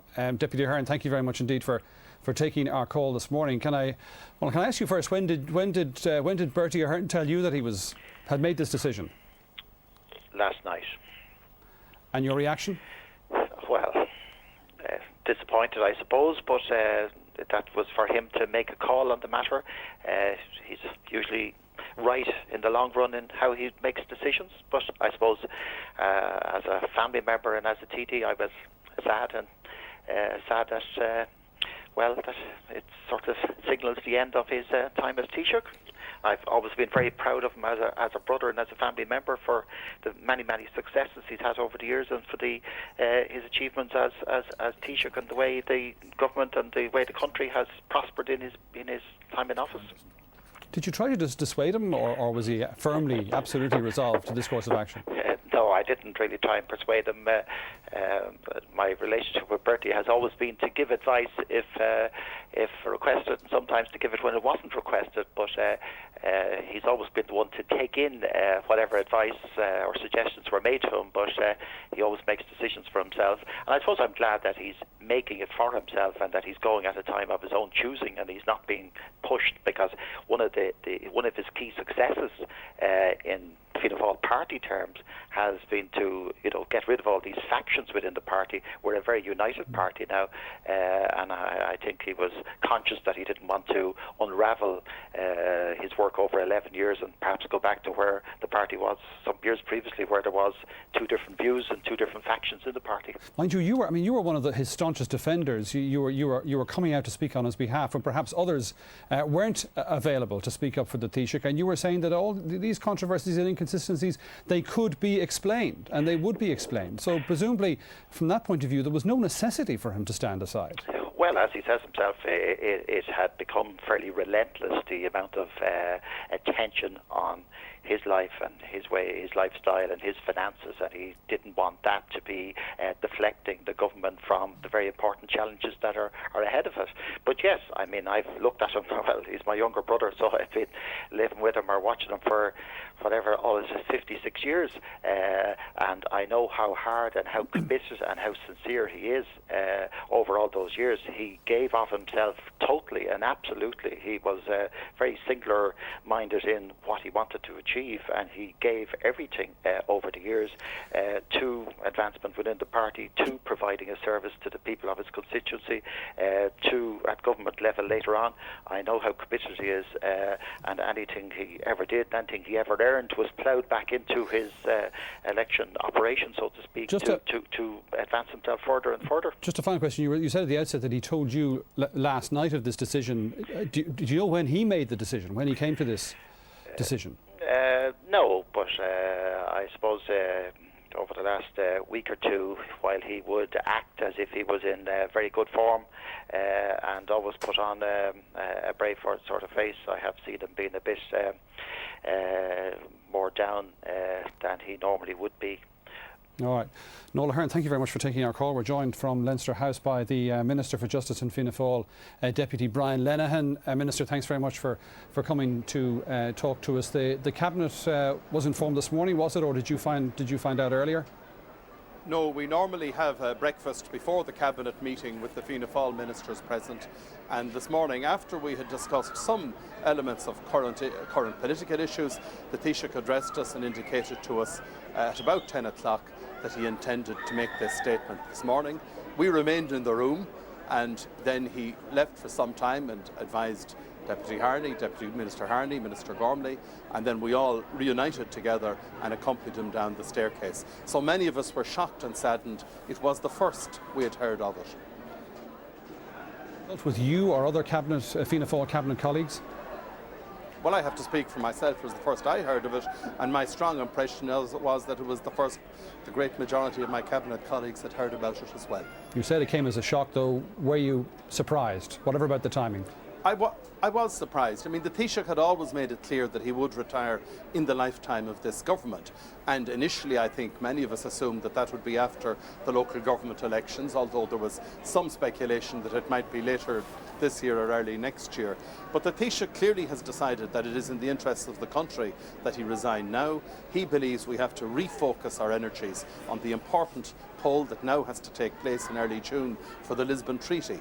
It's very important for Ireland that we get a yes vote on that treaty. It will have disastrous consequences for this country if we do not. I think he wants us to refocus our energies also on the other economic issues and social issues facing the country. And he believed, as he indicated today, that the commentary on tribunal matters and the volume of space it was consuming would inevitably distract from the essential issues and choices that face the Irish people in the weeks and months ahead. The controversy was also he decided to set aside. Sure, the controversy also was putting people like you in a very difficult position. This week on questions and answers, I think people, it's fair to say, saw you struggling to try to deal with some of these issues, because you're not in a position, obviously, to account for the detail of the Taoiseach's personal finances. Cabinet ministers, Fianna Fáil Cabinet ministers, were being put in an impossible position, were they not? No, I don't accept that. I was very proud to support Bertie Ahern. I certainly didn't feel I was put in any difficult position by him at any stage. It's 12 years since I entered Dáil Éireann myself today. I've been proud to support him throughout those 12 years, and at no stage, up to including last Monday, did I feel under any difficulty in relation to him. In fact, I'm very proud of the fact that last Monday I appeared to have been the last man standing, so to speak, on a major national television programme and defending him stoutly. And I believe, incidentally, that he will establish clearly his integrity in relation to these tribunal matters, and that he wants to put ahead of him now. And it's very difficult for a serving Taoiseach who's examined in the way he's been examined before a tribunal to defend himself freely. He has been constrained to go to the High Court. He could have gone earlier. He was very reluctant to do that because of the public criticism that generated a few weeks ago, and yet we discover that several of the points he raised in the High Court proceedings were correct. Just a final question. The tribunal had actually the tribunal had actually wronged him in this respect. So, you know, he wants to get on with that issue. He wants to protect his reputation, but he also wants the Irish people to make progress. And that's why he decided to resign, and I think we have to respect his decision. Just a final question. Will Brian Cowan be the next leader of Fianna Fáil and New Taoiseach? Today is not the day for personalities, but certainly, and I'm not running for the position myself, I can assure you, I see my task as ensuring that we try and agree this issue within Fianna Fáil so that we continue the party forward as Bertie Ahern has left it, a strong, united party. So we can rule out Brian Lenihan then as a possible candidate for this vacancy? Yes, and I think I indicated that on Monday evening, and I'm in the same position here today, yes. Very good. But of course, I am very anxious to ensure that the party would agree upon a successor. I think it is open to anyone to contest the leadership, that's their right. But I think in these circumstances, it would be very much in the interest of Fianna Fáil to agree a successor and proceed as a unanimous, united party. I think that's how the public would like to see us do our business in a cohesive manner. Brian Lenihan, thank you very much indeed for joining us, Minister for Justice, there on our satellite link to Leinster House. Fergus O'Dowd, Fine Gael frontbench spokesman, is still standing by in our Leinster House studio. Fergus O'Dowd, Fine Gael has had some unhappy experiences of changes of leadership. It does seem to be beyond dispute that Fianna Fáil goes into this process a united party. That Fianna Fáil does? Yes. I can't comment on the leadership succession. It's a matter for them to decide as such. But clearly what the country are concerned as, and I go back to the issue again about the economy, about housing, house prices, about health and so on, and that's where the attention of all of us in Leinster House must be, and the Lisbon Treaty, which is so important, so critical. What happens in Fianna Fáil is in their business. As I've said already, we in Fine Gael believe it's time for a change of government. We believe this government hasn't got the capacity, hasn't got the hasn't got the support of the people anymore. I'm just making the point. I'm not asking you to comment on the internal leadership issue, but I'm saying that it looks at this stage as though you, as an opposition party, will be facing across Leinster House after the 6th of May, or whenever a new leader is elected. You'll be facing a Taoiseach who enjoys the full support of his parliamentary party. Well, that's a matter for Fianna Fáil, and that's their business. We in Fine Gael, we will oppose might and main every single candidate who stands across from us as a minister or as a Taoiseach. As I said about Minister Khan, that he's on record as saying that he believes that the evidence the Taoiseach gave was truthful, and that's a very important point that I want to make to you. And as I said, the question of, in my own case with Minister Dempsey, the transport issues, the Dublin Transport Authority bill has not been published yet. It's a year behind time. All of those issues are mounting, and particularly the worries in the economy, some unemployment in the building industry, the price of houses going up. They're the key issues. That's what we must address. And I've said the Lisbon Treaty, probably most of all now, is the most important one for the country. All right, Fergus O'Dowd from London, thank you very much indeed. We are joined by Patricia McKenna, former Green Party MEP. Thanks very much indeed for coming to talk to us. And Patricia, what's your response to this news today? Well, I think it's very good news for the Green Party, because I think we were finding it very, very difficult the way the situation was progressing. And I think now it means that what the Greens are doing in government is actually going to be highlighted rather than the issue of Bertie. However, and also I think coming up to our Green Party convention, it was going to be very difficult, I felt, for the Greens, looking back on John Gormley's Planet Bertie speech last year, that this was going to be a major problem for us. So just in that respect alone, I think it's great news, but it's also very good news, I suppose, for the government and for Fianna Fáil indeed as well, because I think that disquiet was really getting very strong. And I do think that Bertie realised this himself, that he could no longer continue. And one of the interesting things, and he mentioned it in his speech today, was about the Lisbon Treaty, because I think it was clear that everybody on the yes side felt that Bertie Ahern, being the leader of the yes side, was going to be a liability for them. So I think that that was one of the key reasons, I think, why he decided to step down at this stage, so that somebody else would be leading the yes campaign as opposed to Bertie. So listening to what you say, do I detect correctly that you nor anybody else in the Greens is in any hurry to claim a hand in this or any credit for this? Well, I think that Bertie Ahern realised that the writing was on the wall, because, as I said, even within his own party there was disquiet there. Within the Greens there was no doubt there was disquiet, and as I said, I personally wondered how we were going to go through our national convention in a few weeks' time with the issue of Bertie still in place and the what has come out in recent times, and also with John Gormley's speech from last year. And the other disturbing fact, I think, for the Greens was that the issues they were trying to push in government were basically being sidelined because everything was centring around the Bertie issue. So, and as I said in the past, I mean, it's in the interest of the government, of the country, and of everyone that Bertie does step aside, and no one is actually deciding, you know, whether it's guilt or innocence, but Patricia, that there was a huge credibility factor there. We're just going to go back into Leinster House there, just behind you, to hear from Enda Kenny, the Fine Gael leader, who's about to speak. He's surrounded by his parliamentary party, or many of the members of it. So let's see what Mr. Kenny has to say. I'll call your name. We'll do this reasonably controlled, okay? Okay, and if you want to go. All right. Well, first of all, I've known Bertie Ahern since 1977, when he was elected to the Dáil, first of all. I know the pressures that public life can bring to bear on person and on family, and I know that personally this is a very sad day for the Taoiseach, and I want to wish him well personally on his retirement as Taoiseach and for his future life. I have to say that this decision was inevitable.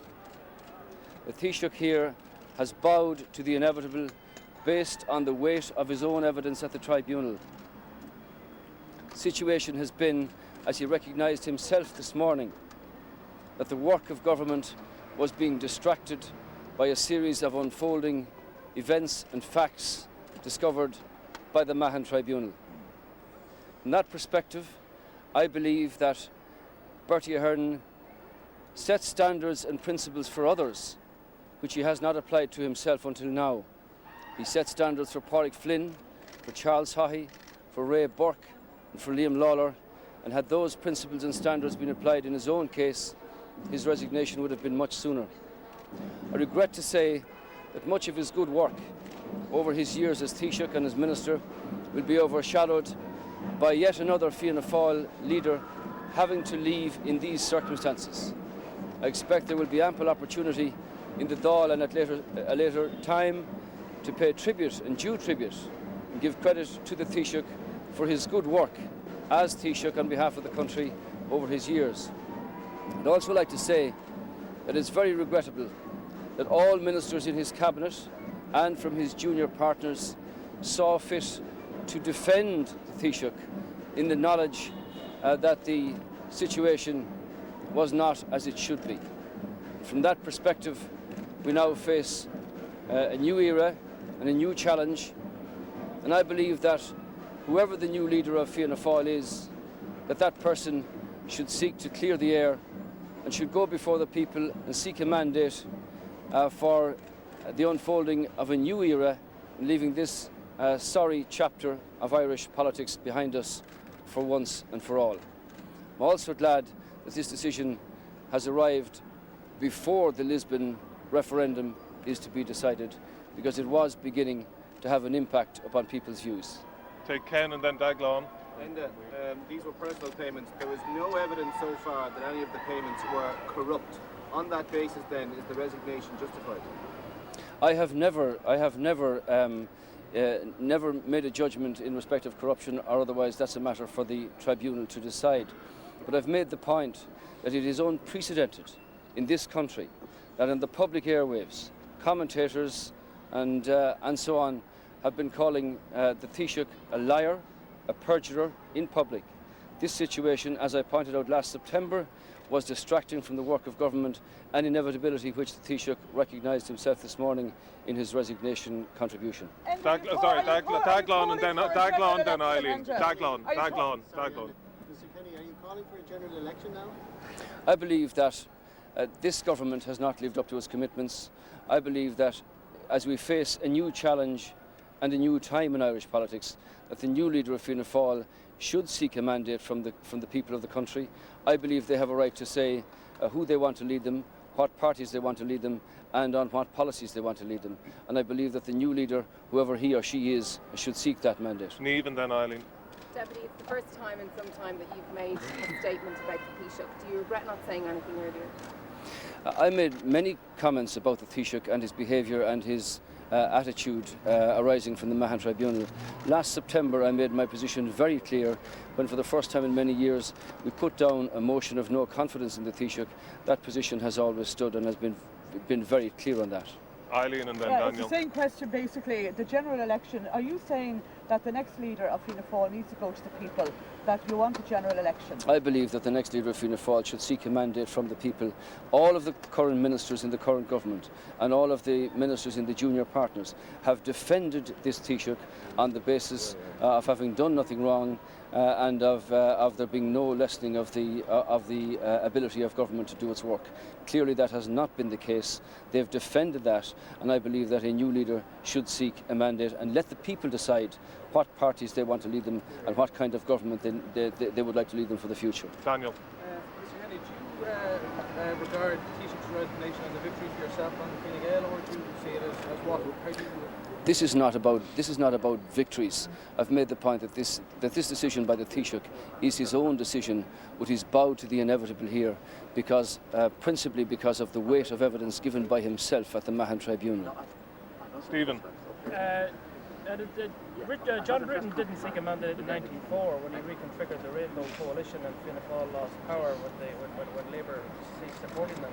Well, in that case, 10 years ago, the major party in government had lost the support of the junior party in government and could only have continued in a minority situation. Yes, and here. Well, mar dúis me tá bronam go pásanta asacht bhfuil an láisio thacaí ach tá sé suile le feiceáil go bhfuil ceanara eile ó Fianna Fáil ag éirí asafig agus scamal mar deartha ó sa cheann mar dúis me hana bhí sé seo ag tacht agus de ré ráiteas an Taoiseach féin aniu bhí aige go raibh sé ag tacht agus bhí aige déanach sa lá go raibh fistruúcháin maithana choristeach go mór obair an rialtas. It's the same question, Osquerla. You and he have been here for more than 30 years. How do you feel on a personal basis today that he's now bowing out of politics? This is a sad day for the Taoiseach personally. As I say, I know the pressures that public life can bring on anybody. I know the pressures that it can bring on family life.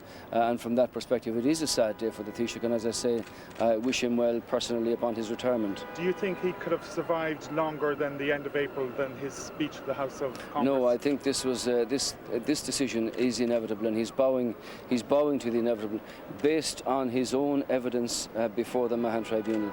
And as I said previously, had he applied the same principles and standards that he applied to others, to himself, this day would have come quite some time ago. Okay, anyone else? And what implications is that for the Lisbon Treaty, the Taoiseach's decision? Well, the government have had no discussions with Fine Gael about an actual date for the Lisbon Treaty, and perhaps consideration should be given here to putting the Lisbon Treaty further out until the beginning of autumn. I don't know the mechanics of the internal decision of Fianna Fáil in terms of electing a new leader, whoever that might be.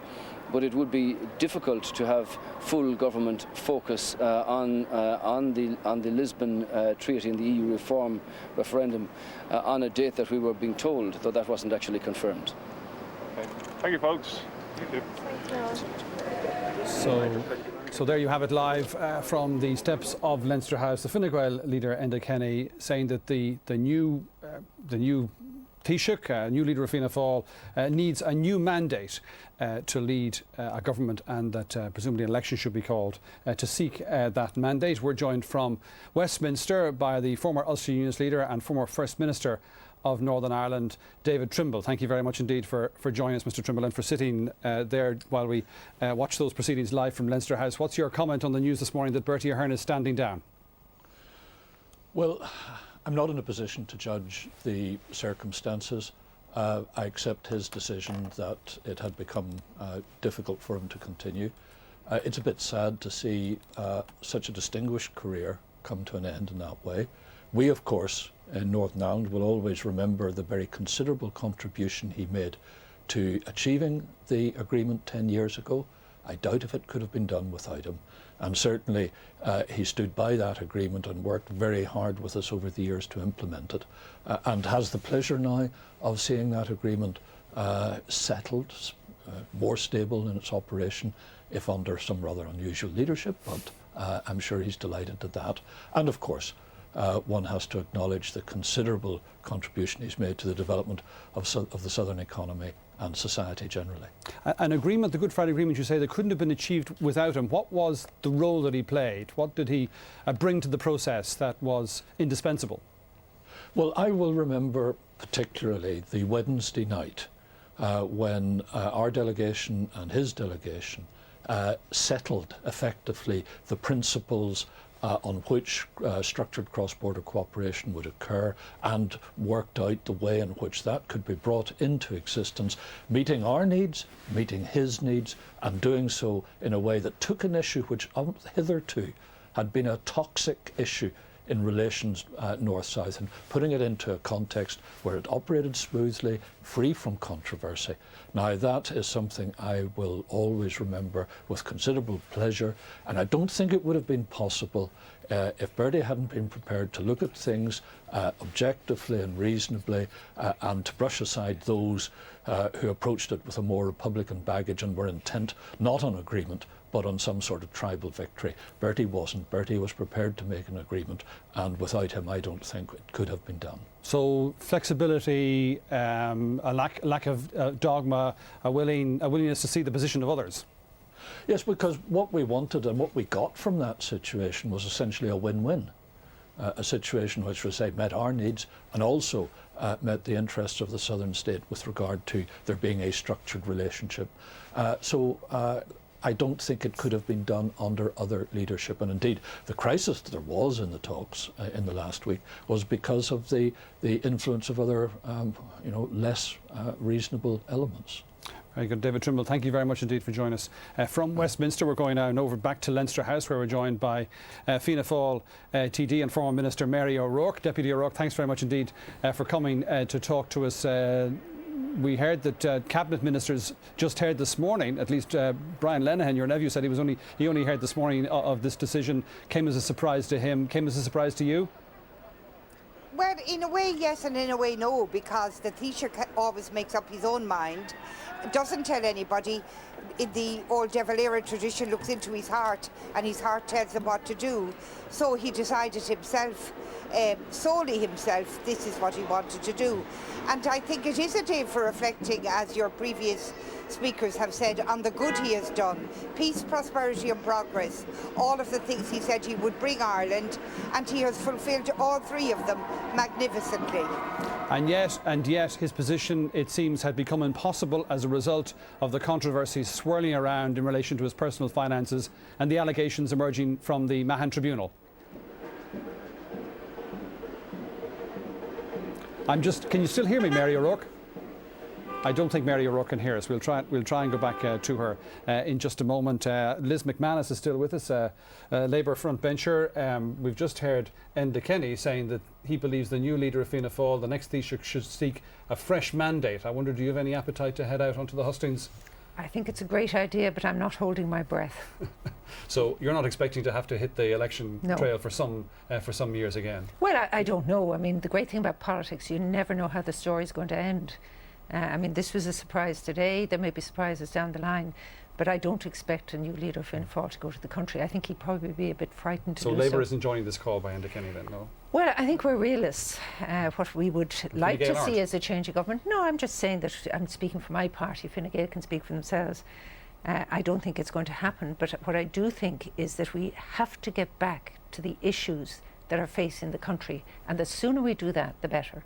We've re-established contact, I believe, with Mary O'Rourke. Can you hear us, Deputy O'Rourke? I can indeed. Yeah, that was a technical hitch. That's right. Our apologies. You were outlining the Taoiseach's achievements over the last decade or more. Well, he did say peace, prosperity and progress. Yeah, and I was almost 11 years. But I was also suggesting to you, putting it to you, that his position, as a result of all the controversies from the tribunal about his finances, the unanswered questions, that his position had become untenable despite all that. Well, for whatever reason he himself decided, nobody else, and I think that's very indicative of the man himself.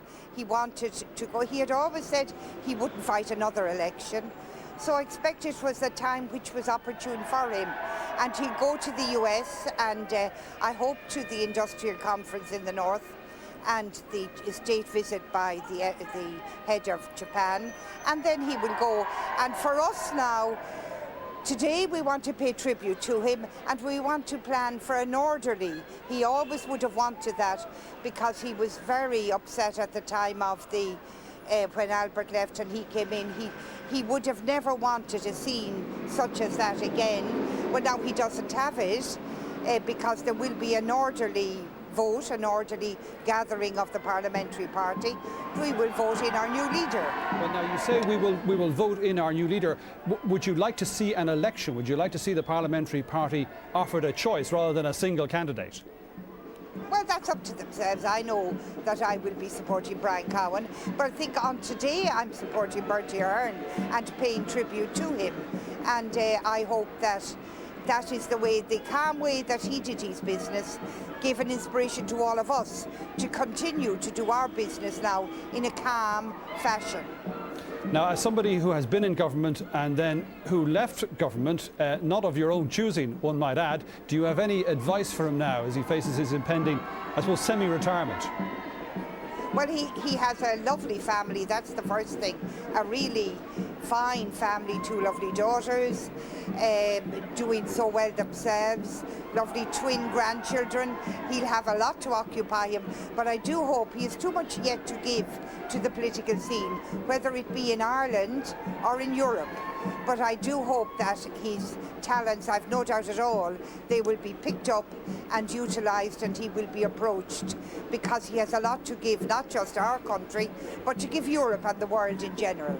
Mary O'Rourke, thank you very much indeed for talking to us. Thank you. Just some other news to hand. In the last while, we've heard that the Zimbabwean opposition leader Morgan Tsvangirai is to be the new president of Zimbabwe. As you know, the Zimbabweans voted at the weekend. Robert Mugabe, the veteran leader of that country, has lost the election. It has now been officially declared, and Morgan Tsvangirai will be replacing him as president of Zimbabwe. As we know, in the last couple of days, there have been reports of negotiations between the two sides to try to agree an orderly transfer of power. So power changing hands as well in Zimbabwe, it would seem, this morning. Noel Whelan is still with us. Noel, this issue of what the Taoiseach might do next, I mean, I don't want to jump too far ahead, but Mary O'Rourke mentioned the contribution that he might be able to make in Europe.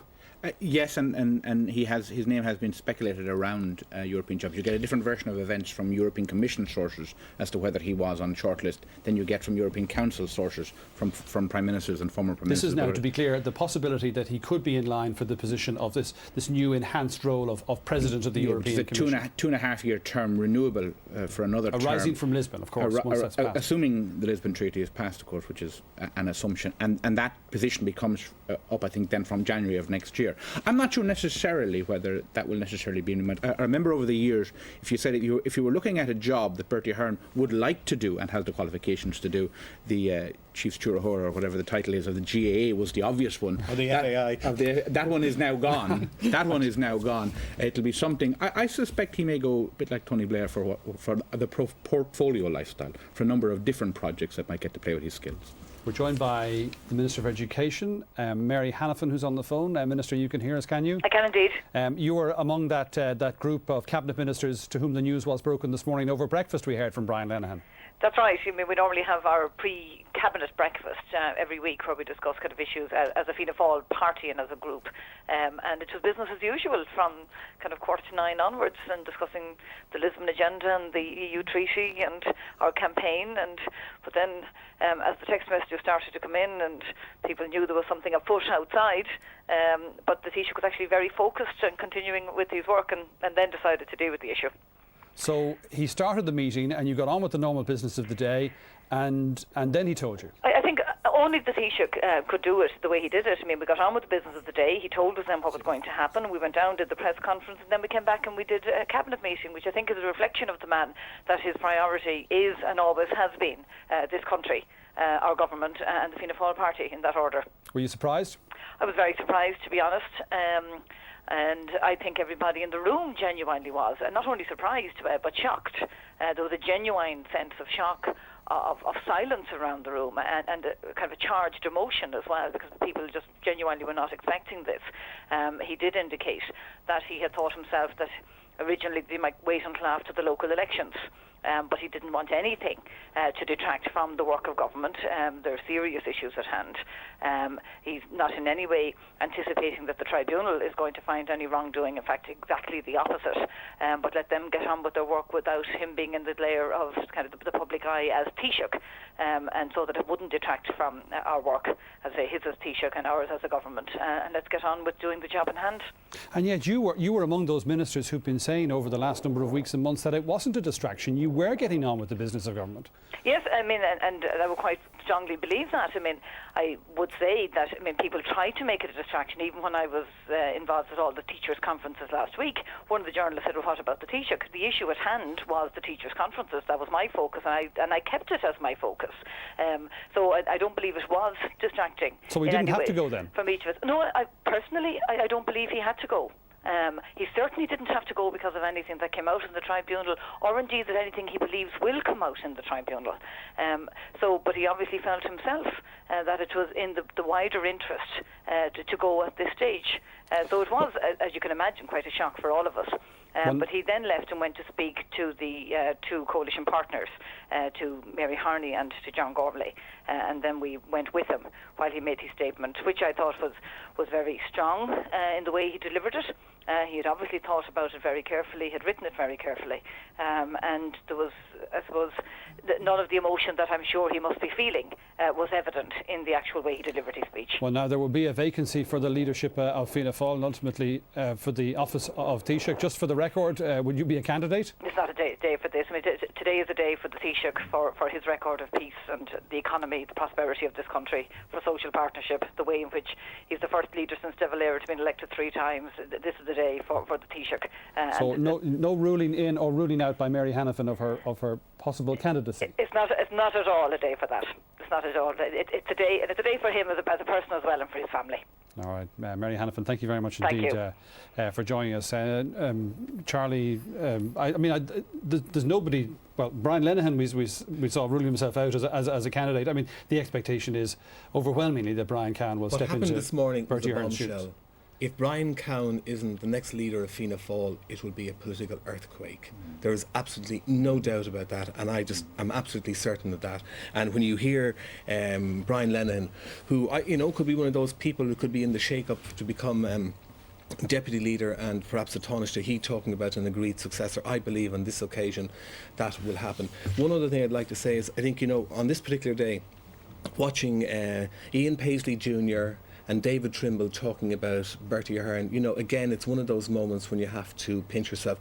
The final thing I would say, I still believe that the Mahon Tribunal will be a focus of attention and people will be watching it very carefully over the next 6 months. A final word from Liz McManus on that issue. Mahon, where now? Yeah, well, the story isn't over yet.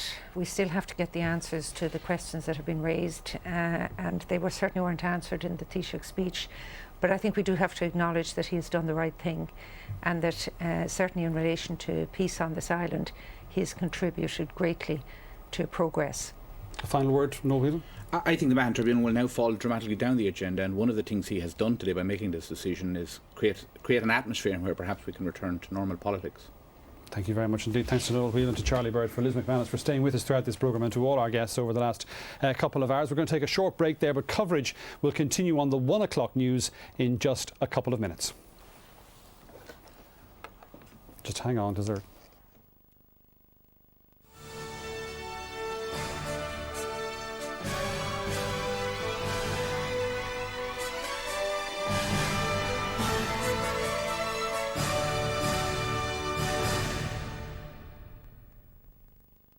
Oh, love these. Bit naughty though. Not really, less than 190 calories. Oh yeah. These are my best jeans ever. Oh.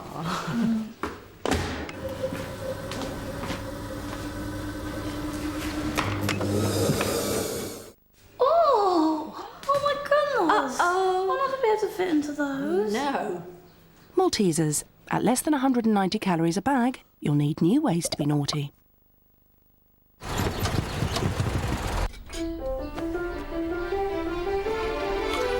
Glorious.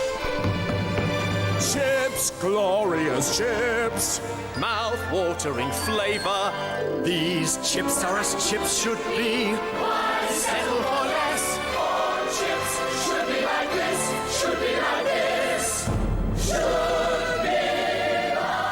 McCain Home Fries. It's all good. Sorry about that. Michelle keeps ringing saying she's trapped down a well. Really? Well, don't worry. She's always lying. Tension thing.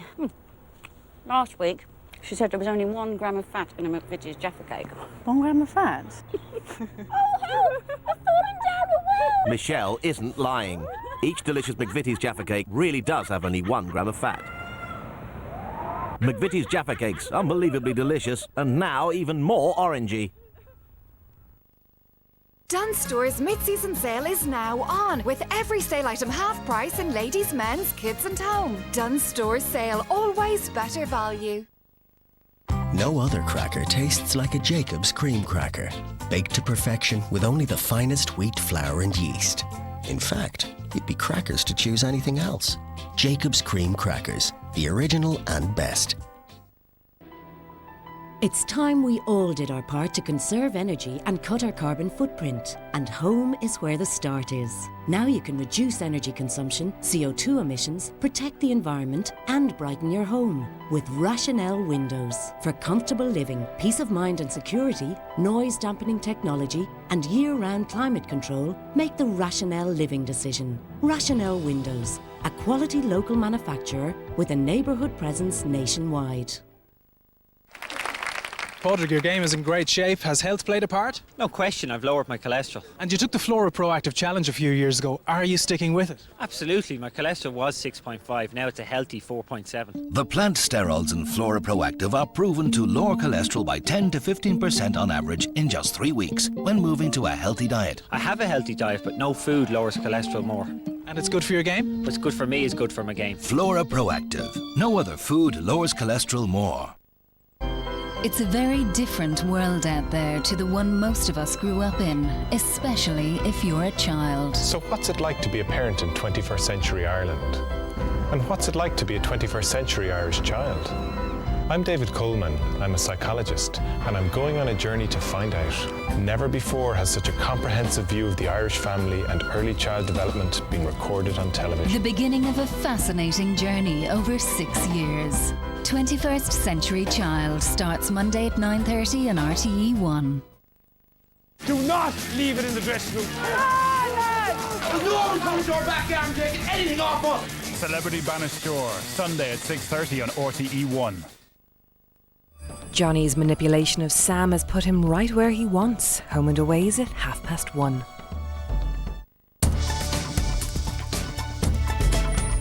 Radio Telefisheren. Now on One we join Brian Dobson and John Finnerty in the RTE newsroom.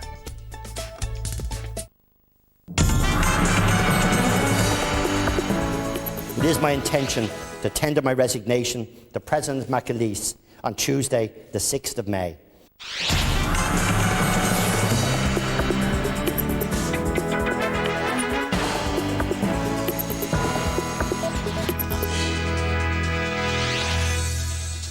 Hello and welcome to the 1 o'clock news. Well, as you've just heard, Bertie Ahern has announced that he'll step down as Taoiseach on Tuesday, May the 6th.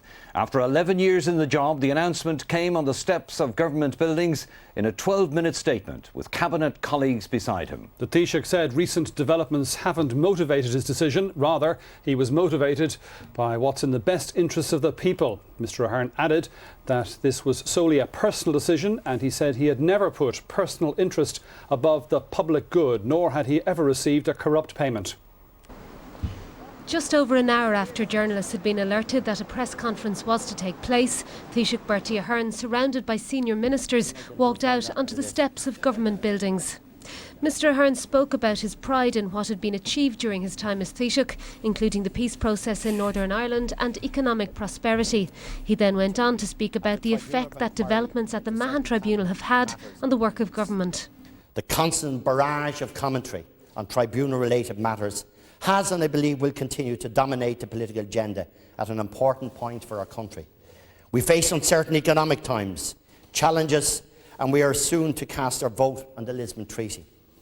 The vital interests of Ireland demand that the national dialogue of our political system address these fundamental issues and not be constantly deflected by minutiae of my life, my lifestyle and my finances. A clearly emotional Mr Ahern then said that the decision he was taking today was a personal one and had not been influenced by recent events. What I announced today is completely inspired by the desire to refocus the political dynamic in this country. Recent developments have not motivated my decision. For the record, I state today that nothing could be further from the truth. I look forward to comprehensively dealing with these matters at the tribunal and robustly refuting any imputation against me. Never in all the time I served in public life have I ever put my personal interests ahead of the public good. I have served this country and the people, and I have the honour to represent in Dáil Éireann honestly. I provided more details about my personal finances than any person in public life who has ever held office. And while I will be the first to admit that I've made mistakes in my life and in my career, one mistake I've never made was to enrich myself by misusing the trust of the people. I've never received a corrupt payment, and I've never done anything to dishonour any office that I've ever held. I know that some people will feel that some aspects of my finances are unusual. I truly regret if this has caused any confusion or worry in people's minds. All of these issues arose in a period when my family, personal and professional situations were rapidly changing, and I made the best decisions I could in the circumstances in which I found myself. I know in my heart of hearts that I've done no wrong and wronged no one. Mr Ahern went on to name the date on which he would step down. It is my intention to tender my resignation to President McAleese on Tuesday, the 6th of May. On that date, I will also tender my resignation as Uachtaráin Fianna Fáil. In the meantime, I will continue to discharge my duties as Taoiseach to the best of my ability and to work as hard as I've always done to secure the continued peace and prosperity of the island of Ireland. Go raibh míle maith agam, and thank you for coming. The Taoiseach did not take questions from reporters. He then left to applause from his ministers. Sinead Crowley, RTE News. Our political correspondent David McCullough joins us now from government buildings. David, an emotional Bertie Ahern there. Several of his ministers also emotional. What's been the reaction among TDs in Leinster House to this surprise news? Well, surprise is right. Everybody taken aback by the Taoiseach's surprise announcement. His Fianna Fáil cabinet colleagues only told about it at a breakfast meeting, their usual breakfast meeting before cabinet this morning around 9:30. He then left and told his coalition partners, John Gormley and Mary Harney, of his decision, and then they all trooped down to deliver that address, which you just saw Sinead Crowley reporting on. Shock was one dominant emotion, but people were very emotional about the news. There was a couple of ministers shedding a few tears. Mary Coughlin looked very close to tears while the Taoiseach was speaking. Willie O'Dea also looked visibly emotionally upset. I was talking to one backbencher afterwards, Charlie O'Connor, who said, admitted frankly that he shed a few tears this morning when he heard the news. So there has been that real feeling of surprise and a real emotional feeling with everybody on the Fianna Fáil side of the fence rushing to pay tribute to Mr Ahern. There's also been tributes of a sort from the opposition. They've been wishing Mr Ahern well personally, but welcoming his decision to stand down at this time. This is what they've been saying. I believe that this government has not lived up to its commitments. I believe that as we face a new challenge and a new time in Irish politics, that the new leader of Fianna Fáil should seek a mandate from the people of the country. I believe they have a right to say who they want to lead them, what parties they want to lead them, and on what policies they want to lead them. And I believe that the new leader, whoever he or she is, should seek that mandate. I did suggest some time ago that I felt the best way for him to deal with it was to fulfil the speaking engagement on Capitol Hill and to go shortly thereafter. He has now decided to do that. I respect the fact that he has done that. I'm glad that he has done it. I wish him well personally. And I hope now that politics and political debate in the country can move on to deal with the issues that affect the people of the country. I think it's the right decision for the Taoiseach. I think it's the right decision for the nation as a whole. And I do believe that it offers an opportunity now, not merely for a change in personnel at the helm of this government, if it is indeed to continue, but that we want to see a change in policy direction. David, with 3 general election victories under his belt, Bertie Ahern leaves the party in good shape. So what about the future now and the race for the succession, which will now get underway? Well, everybody been very careful not to make too much comment on that today. Today has been seen as a day for Mr Ahern. Tributes will be paid to him, particularly obviously by his party colleagues. But I don't think there's any doubt among the Fianna Fáil backbenchers or among the opposition that the next leader of Fianna Fáil will be Brian Cowan. Mr Ahern did say shortly after the general election that he was his logical and obvious successor, and I think that is what will happen. Whether there'll be any challenge or not is the big question. Mr Ahern has always been very proud of the fact that he was the first Fianna Fáil leader since Sean Lemass to be elected unopposed without a contest. I think on the balance of probabilities Brian Cowan will be elected in a similar way without a contest, but I think there will be some manoeuvring between now and the 6th of May to sort out the succession, and any potential challengers perhaps will seek assurances about their position in the new government that will be formed. But I think you can take it that Brian Cowan will be next Taoiseach, and the chances of him calling an immediate election, as Enda Kenny suggested, very slim indeed. OK, thanks very much indeed for that, David McCullough. With me is our chief news correspondent, Charlie Bird. Charlie, anyone looking for a context for this, a reason why this decision has been taken now, is going to look at what's been happening at the Mahon Tribunal and the inconsistencies and the questions that have arisen about the Taoiseach's evidence and his personal finances. There's no doubt about that.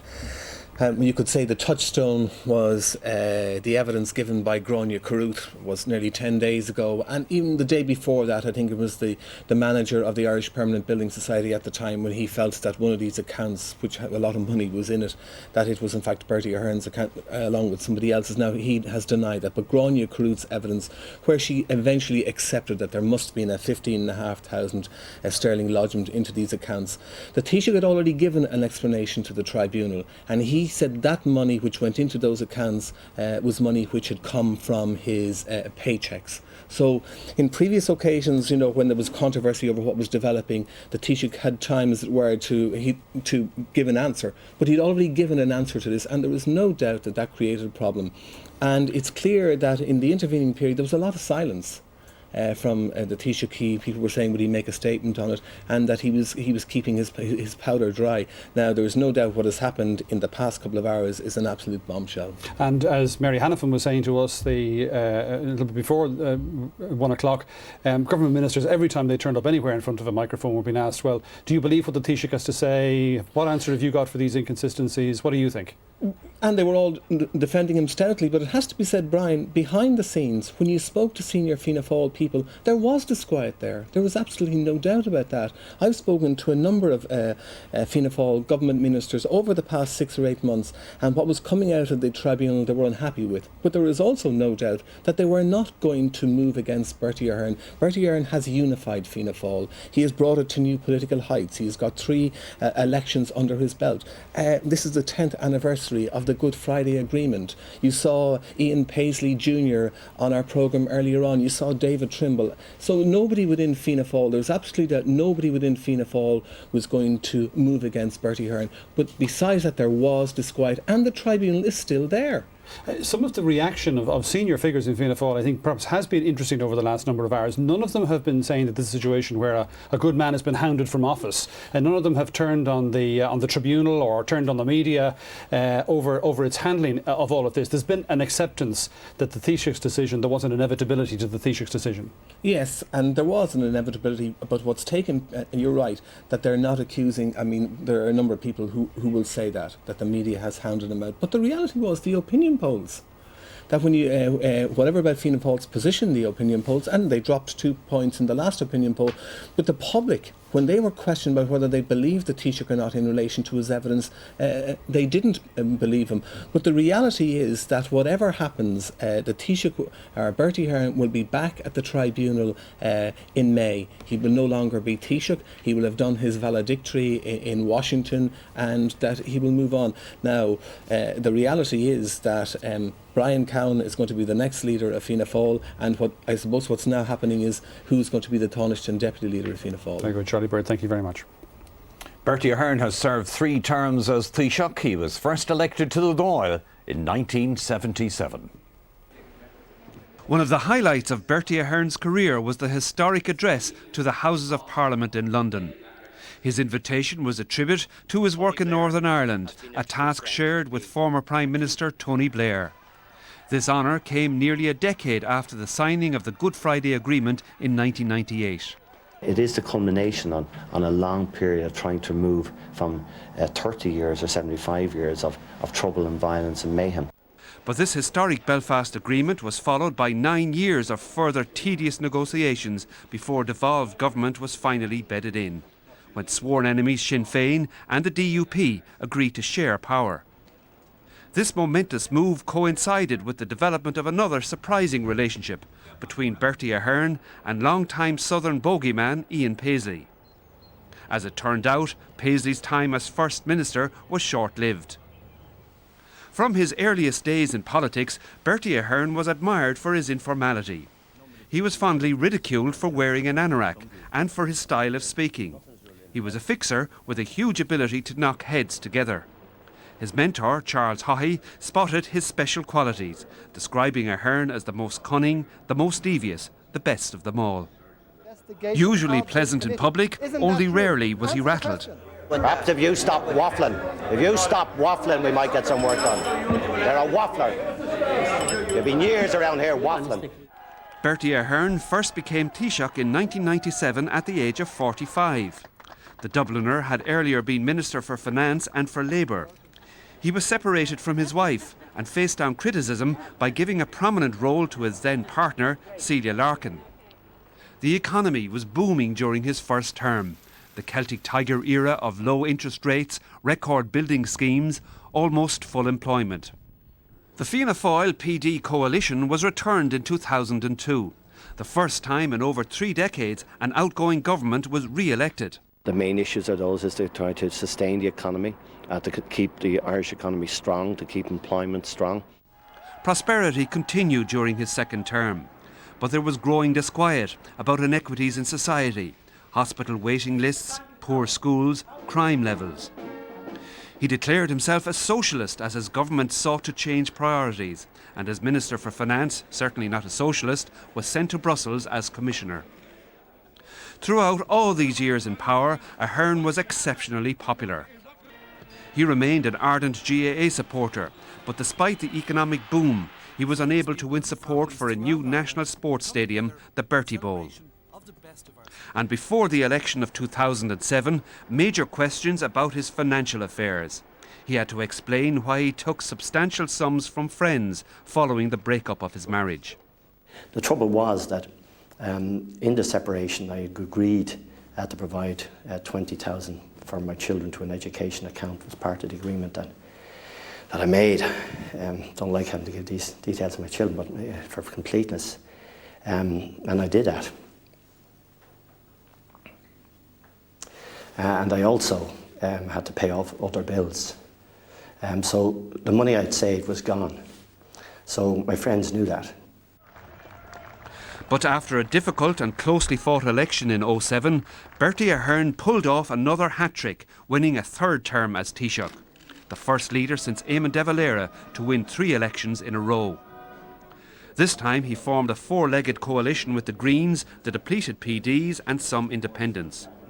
But even on the night of this sensational election outcome, he was somewhat irritable, especially at the media.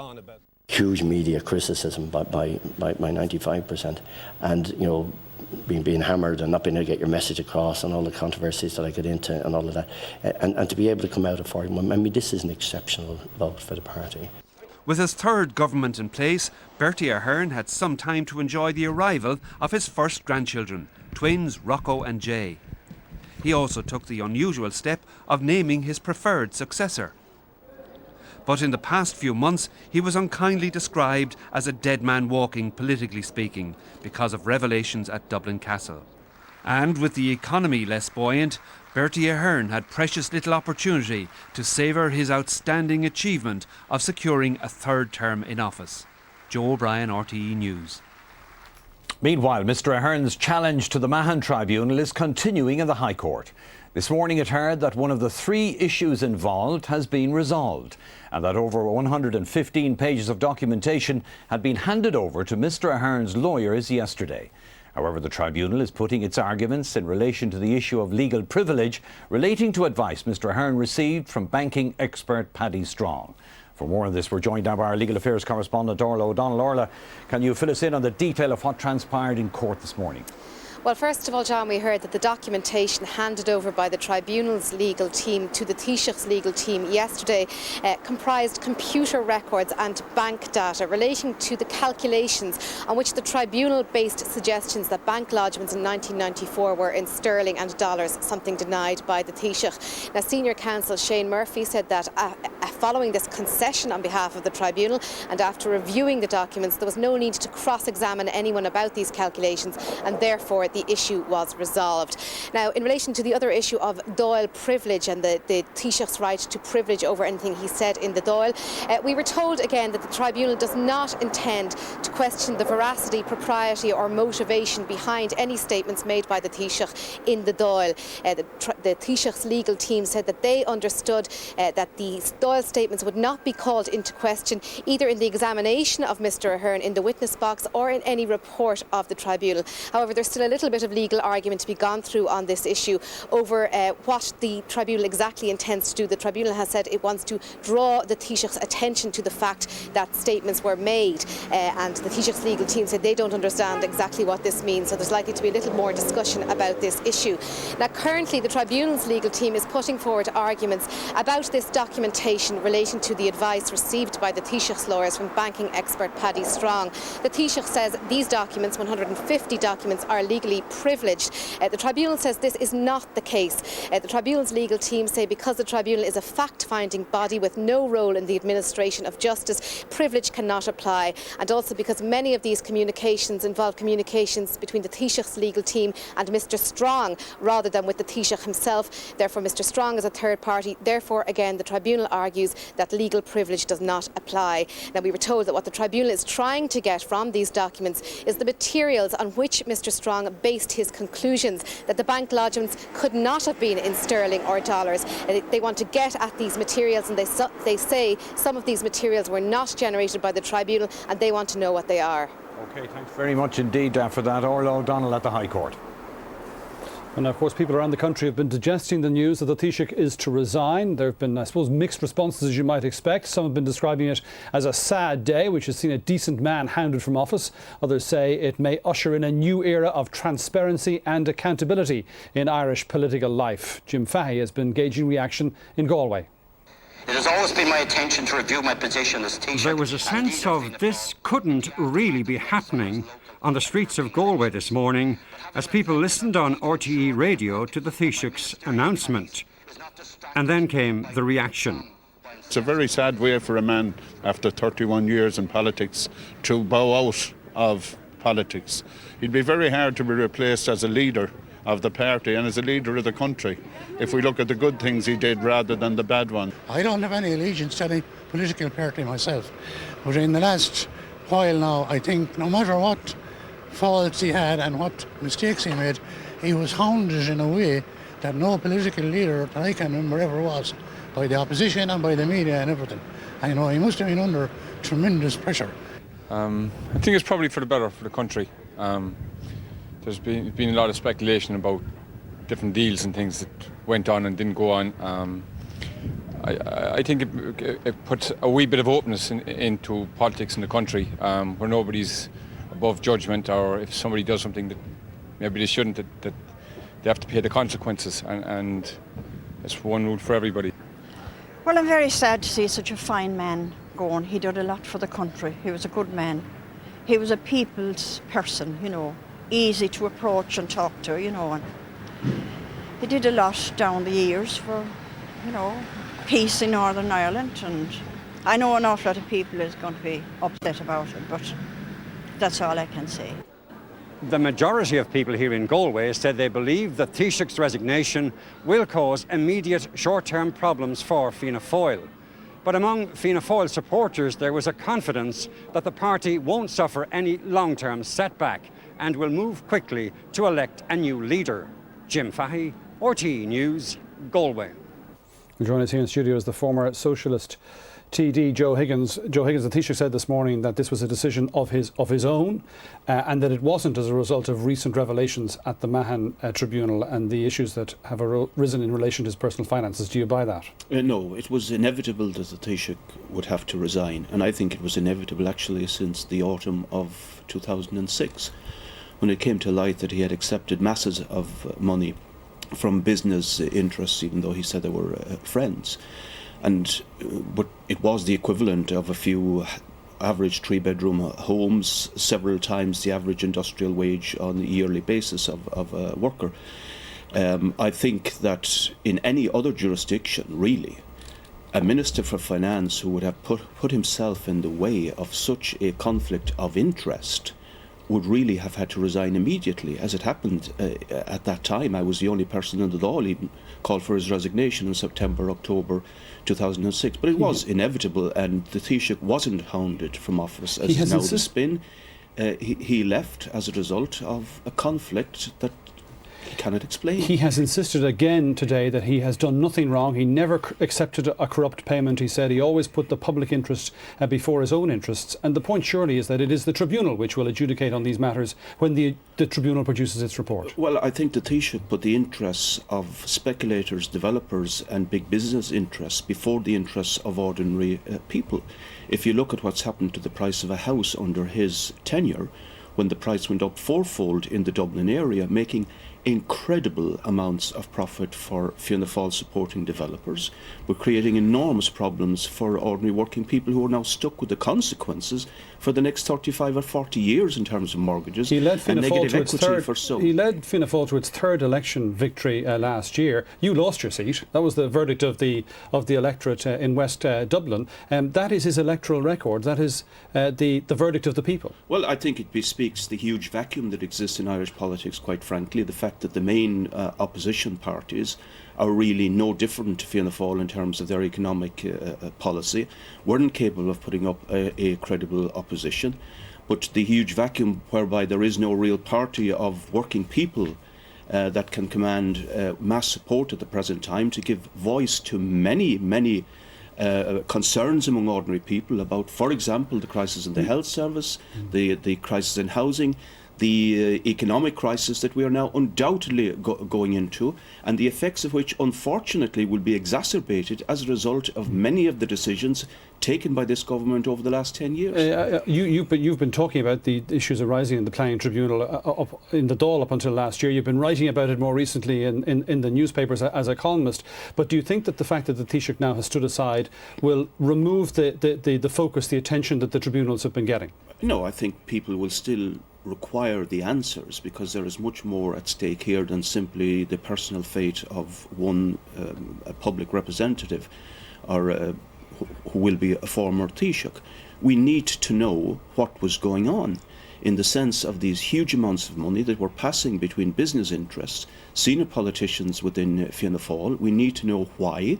And we need to get to the root, which still hasn't happened, of the corruption that existed in the body politic in right-wing parties in the early 1990s. Joe Higgins, I will leave it. Thank you very much indeed for talking to us. We're joined from Leinster House by the leader of the Labour Party, Eamon Gilmore. Deputy Gilmore, thank you for coming in to talk to us. Can I put to you, first of all, that point which I just put to Joe Higgins, that by his departure, Mr Ahern will have removed this as an issue of public debate. It's not going to be something I would suggest is going to preoccupy the opposition parties because he is standing aside.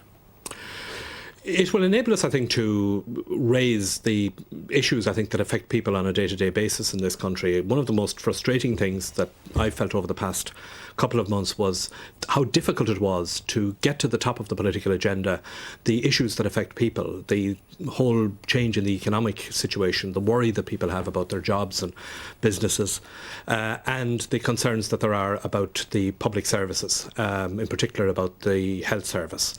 Every time we wanted to try and get all of that to the top of the agenda, Mr Ahern's difficulties in the tribunal kept coming to the top of the pile, kept dominating public discussion, was clearly distracting government. They were clearly transfixed by it. They knew there was going to be a succession race in Fianna Fáil, and the business that most affects the people was not getting the attention that it deserved. Can I take it from that answer then that unlike some senior Fine Gael figures who we've been hearing from in the last number of hours, Labour is not going to be seeking to hold Fianna Fáil cabinet ministers to account, as it were, over their support for Bertie Ahern in relation to these controversies?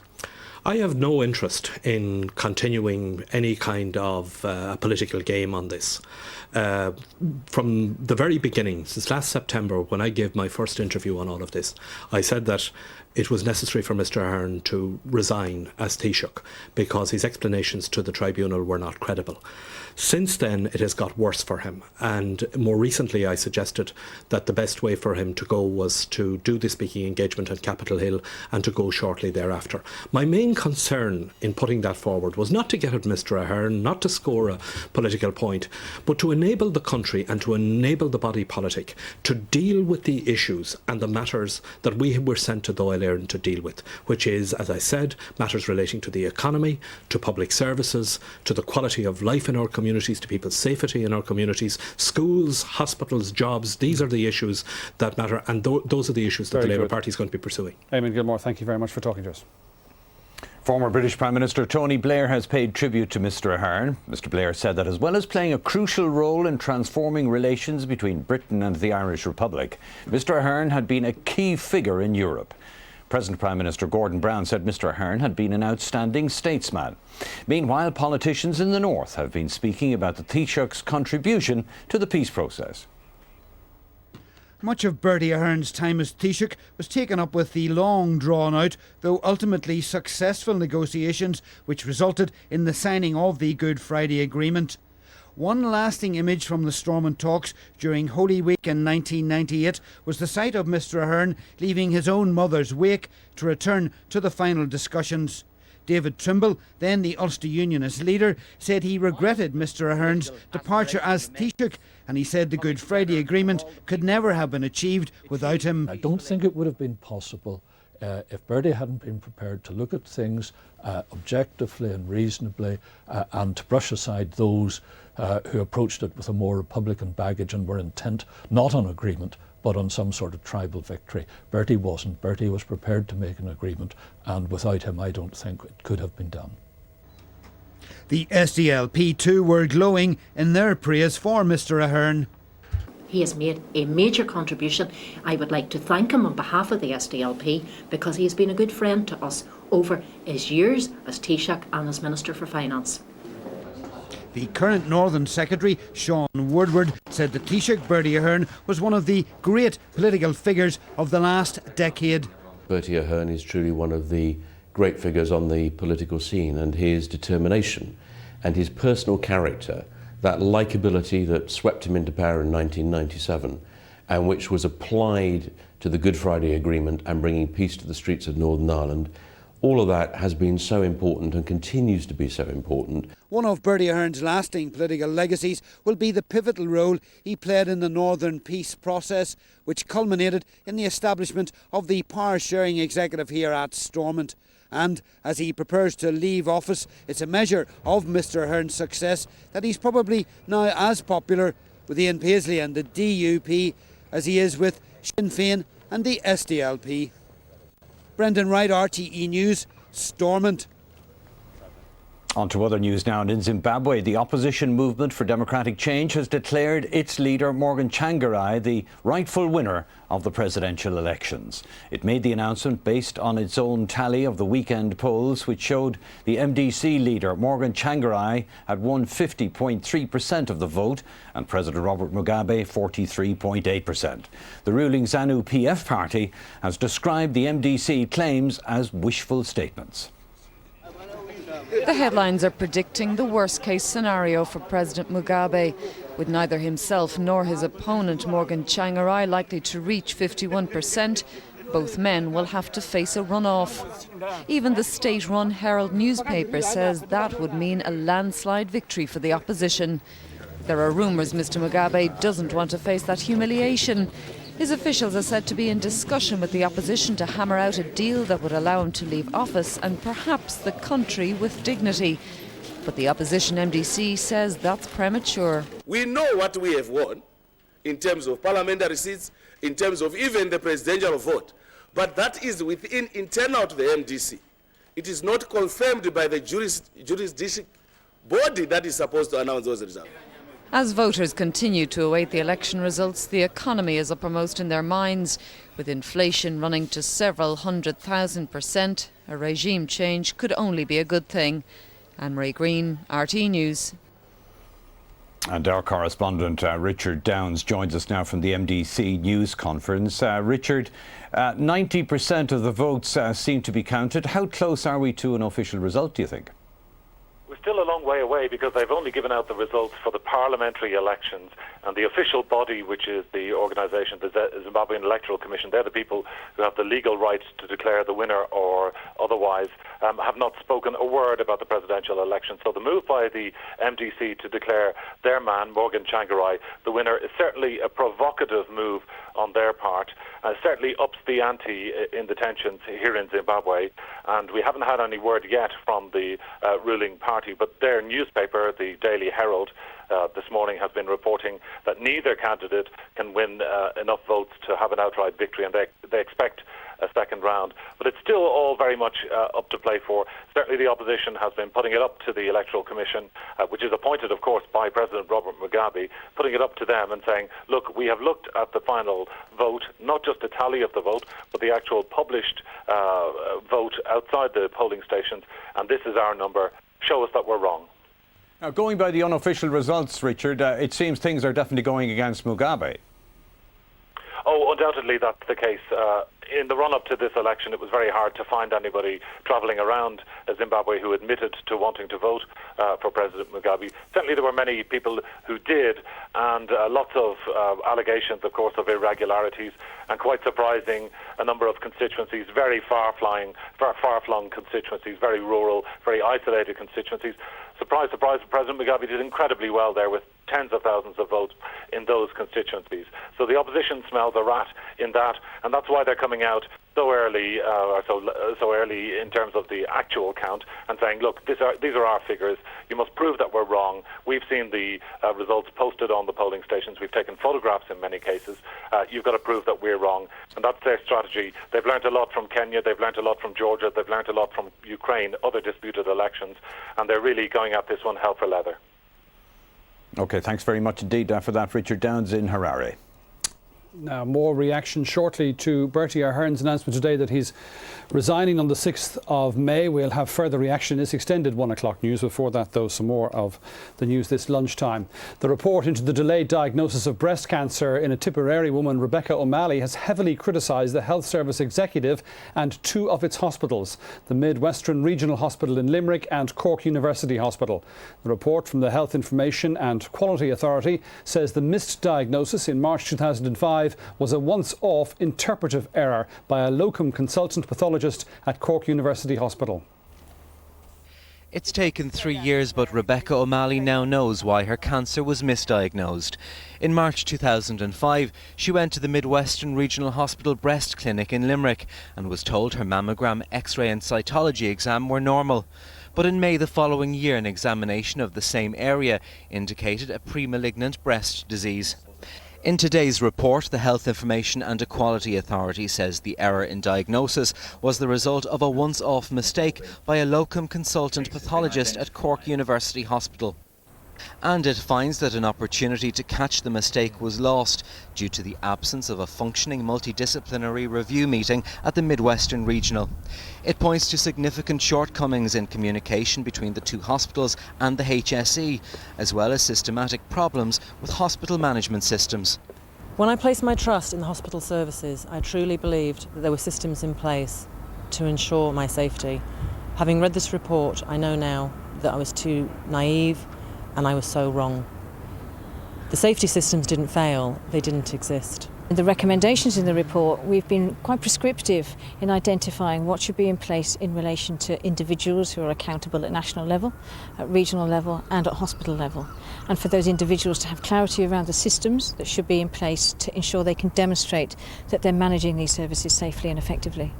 This report contains significant criticism of the 2 hospitals and the HSE and how they handled Rebecca O'Malley's case. The Health Information and Quality Authority says it'll be revisiting the 2 hospitals to make sure they take the recommendations seriously. Ray Colgan, RTE News at Dublin Castle. Now turn to the main news this lunchtime, the announcement by the Taoiseach that he's to step down on the 6th of May. We're joined by Green Party Senator Dan Boyle, who I gather is he standing by? Can you hear me, Dan? You can, yes? I can hear you, Brian, yes. Thanks very much. Thanks very much for joining us, Dan Boyle. The Taoiseach has been saying and said in a statement this morning that this was his own decision, that it had nothing to do with recent events in the tribunal, and I suppose by implication that it wasn't connected with your party leader's call last week, John Gormley's call for clarity on some of the contradictions in the tribunal. I think it's very obvious that this is a personal decision of the Taoiseach. It's a decision he's made very much on his own volition. And I think the grounds that the Taoiseach gave when making his speech this morning was very much in line with the concern that John Gormley had been expressing earlier in the week, not in relation to the central issues of the tribunal, but the fact that it was distracting from the business of government. And I think the Taoiseach has made a very personal decision that his situation and the constant repetition of events at the tribunal was affecting the work of the government, and he's made a decision on that basis. So it's satisfactory, obviously, now that he takes his own time to deal with these matters and waits until the tribunal calls him back, or whenever. Well, I think he has time and space to do that as a private citizen. I think it has to be stressed that this is indeed the Taoiseach's own decision. The decisions, the concerns that were expressed over the last couple of days weren't in relation to any concerns about the personal nature of Mr. Ahern, and there certainly hasn't been any requests from other partners in government that this particular action should be taken. But the Taoiseach has decided that on his own personal terms that this is the way the thing should be, and as a partner in government we very much respect the decision he has made. We're also joined by Fine Gael frontbench spokesman Brian Hayes, who's in our Leinster House studio. Brian Hayes, we've been hearing over the last number of hours from other senior figures in Fine Gael that as far as you're concerned this is not the end of the matter, that it seems Fine Gael are going to continue to pursue these issues in relation to Bertie Ahern's finances and try to hold his ministers to account on all of this. Well, I mean, today's decision, I think, was the inevitable decision for Mr. Ahern, given the fact that he had no explanation following the testimony of two key witnesses before Easter at the Mahon Tribunal. I think the issue now is why was it the case over the past number of weeks that not one of his ministers, senior or junior ministers, was able to go to him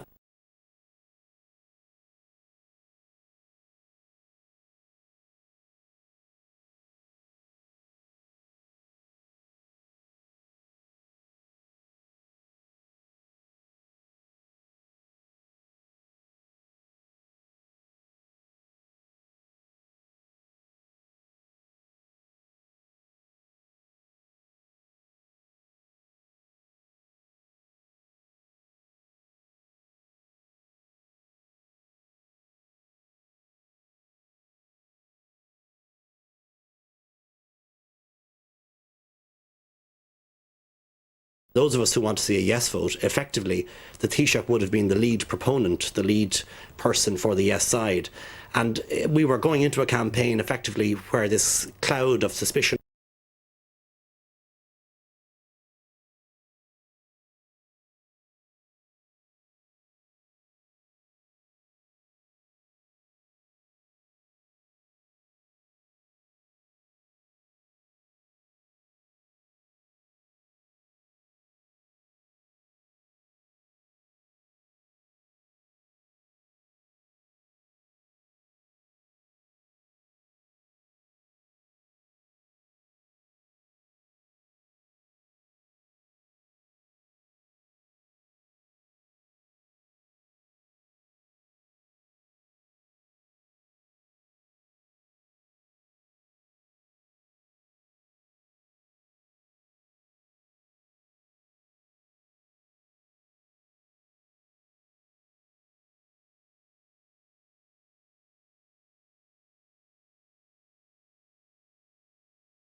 obviously, I mean, all of our internal discussions as Taoiseach and Taoiseach are between us. I mean, that's how we manage our affairs.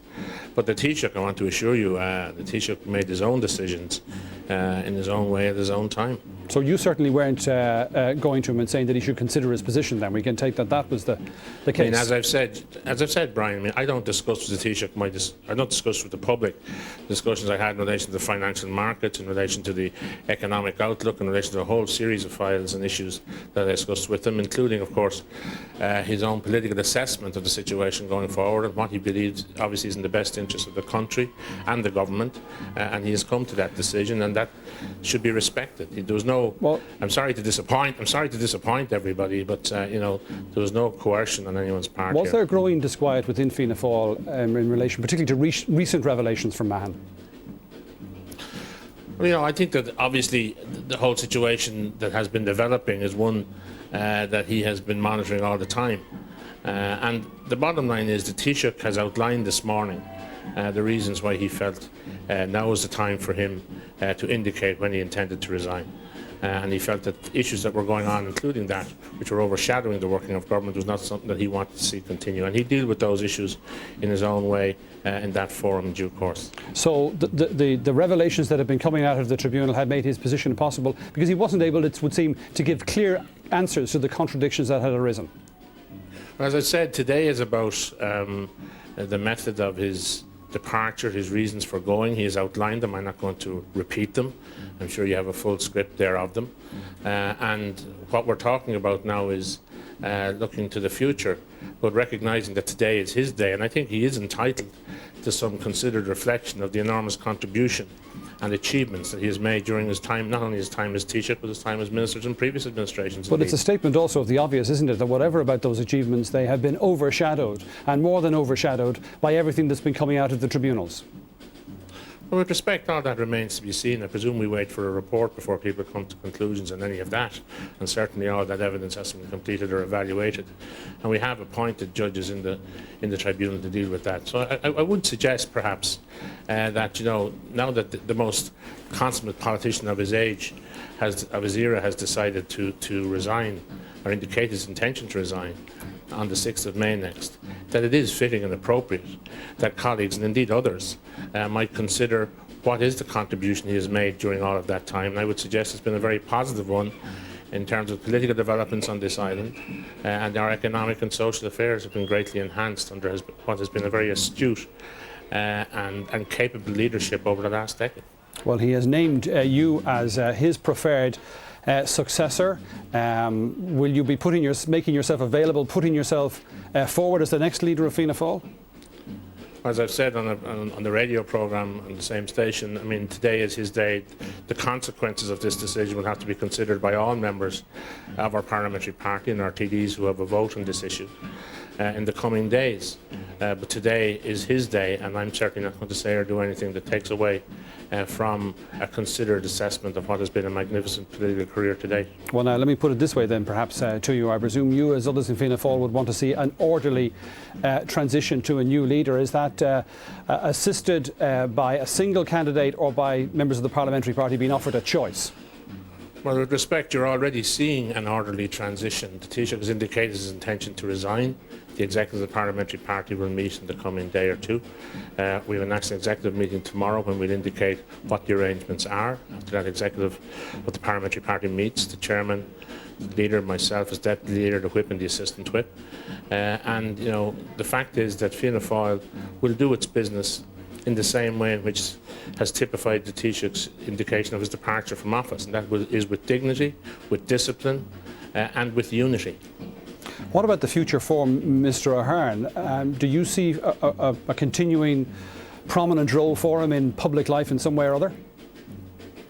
Well, obviously, I've said in my own statement that I've issued, I hope that the tremendous talents that he has find a new home in whatever sphere it will be, political or otherwise. But certainly, it would be people shouldn't write him off. He's been a tremendous Taoiseach for this country, and I wish him well. And I want to emphasise that my working relationship with him in the future will be as strong and as close as it has been up to now for many years. Good. Brian Cowan, Taoiseach Minister for Finance, thank you very much indeed for talking to us with us and listening to that. Our chief news correspondent, Charlie Bird. We've just heard from the heir apparent, Charlie, but he's not rushing his fences, obviously. No, he's not. As he says himself, this is a day to reflect on Bertie Ahern. But the first thing you have to reflect on is, and it's worth repeating, this is a bombshell. This is not the day that Bertie Ahern had chosen of which he wanted to resign, or in this particular manner. If he was going to do it, I believe he was going to do it after the European and local elections next year. The fact that he's brought it certainly a year forward. The reasons for that, well, he has said it's the pressure from the tribunal and all of that. But the other thing is that he will still, Bertie Ahern will have to go back to the tribunal and answer the difficult questions. They may not be asked of him in the tribunal today or in the Dáil today, but they're going to be asked in the future.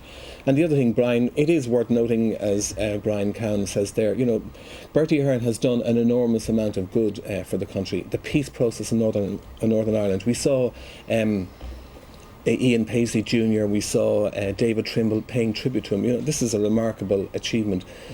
10th anniversary of the Good Friday Agreement, all of that. But still today, he's dropped a bombshell. Charlie Bird, thank you very much indeed. John.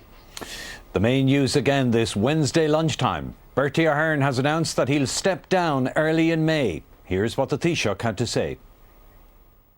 It is my intention to tender my resignation to President McAleese on Tuesday, the 6th of May. On that date, I will also tender my resignation as Uachtaráin Fianna Fáil. In the meantime, I will continue to discharge my duties as Taoiseach to the best of my ability and to work as hard as I've always done to secure the continued peace and prosperity of the island of Ireland. Go raibh míle maith agam, and thank you for coming.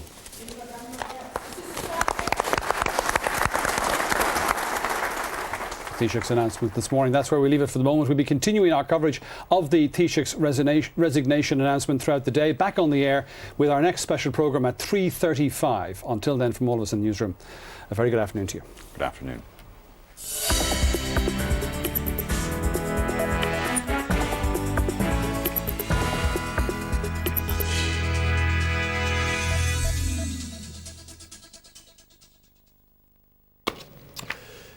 Now, let's move on. The Irish Prime Minister Bertie Ahern has announced that he is to stand down next month. Mr Ahern, who's played a key role in the Northern Ireland peace process, has made several appearances before an anti-corruption tribunal investigating links between politicians and property developers in the 1990s. He's denied any wrongdoing.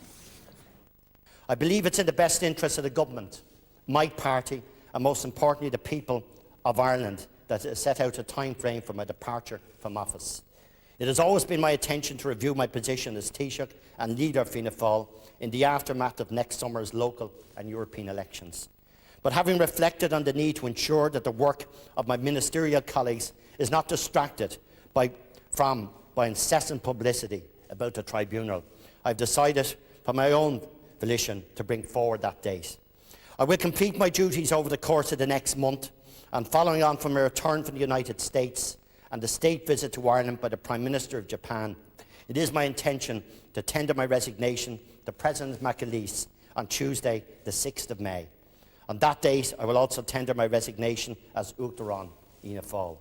In the meantime, I will continue to discharge my duties as Taoiseach to the best of my ability and to work as hard as I've always done to secure the continued peace and prosperity of the island of Ireland. Go raibh míle maith agam, and thank you for coming.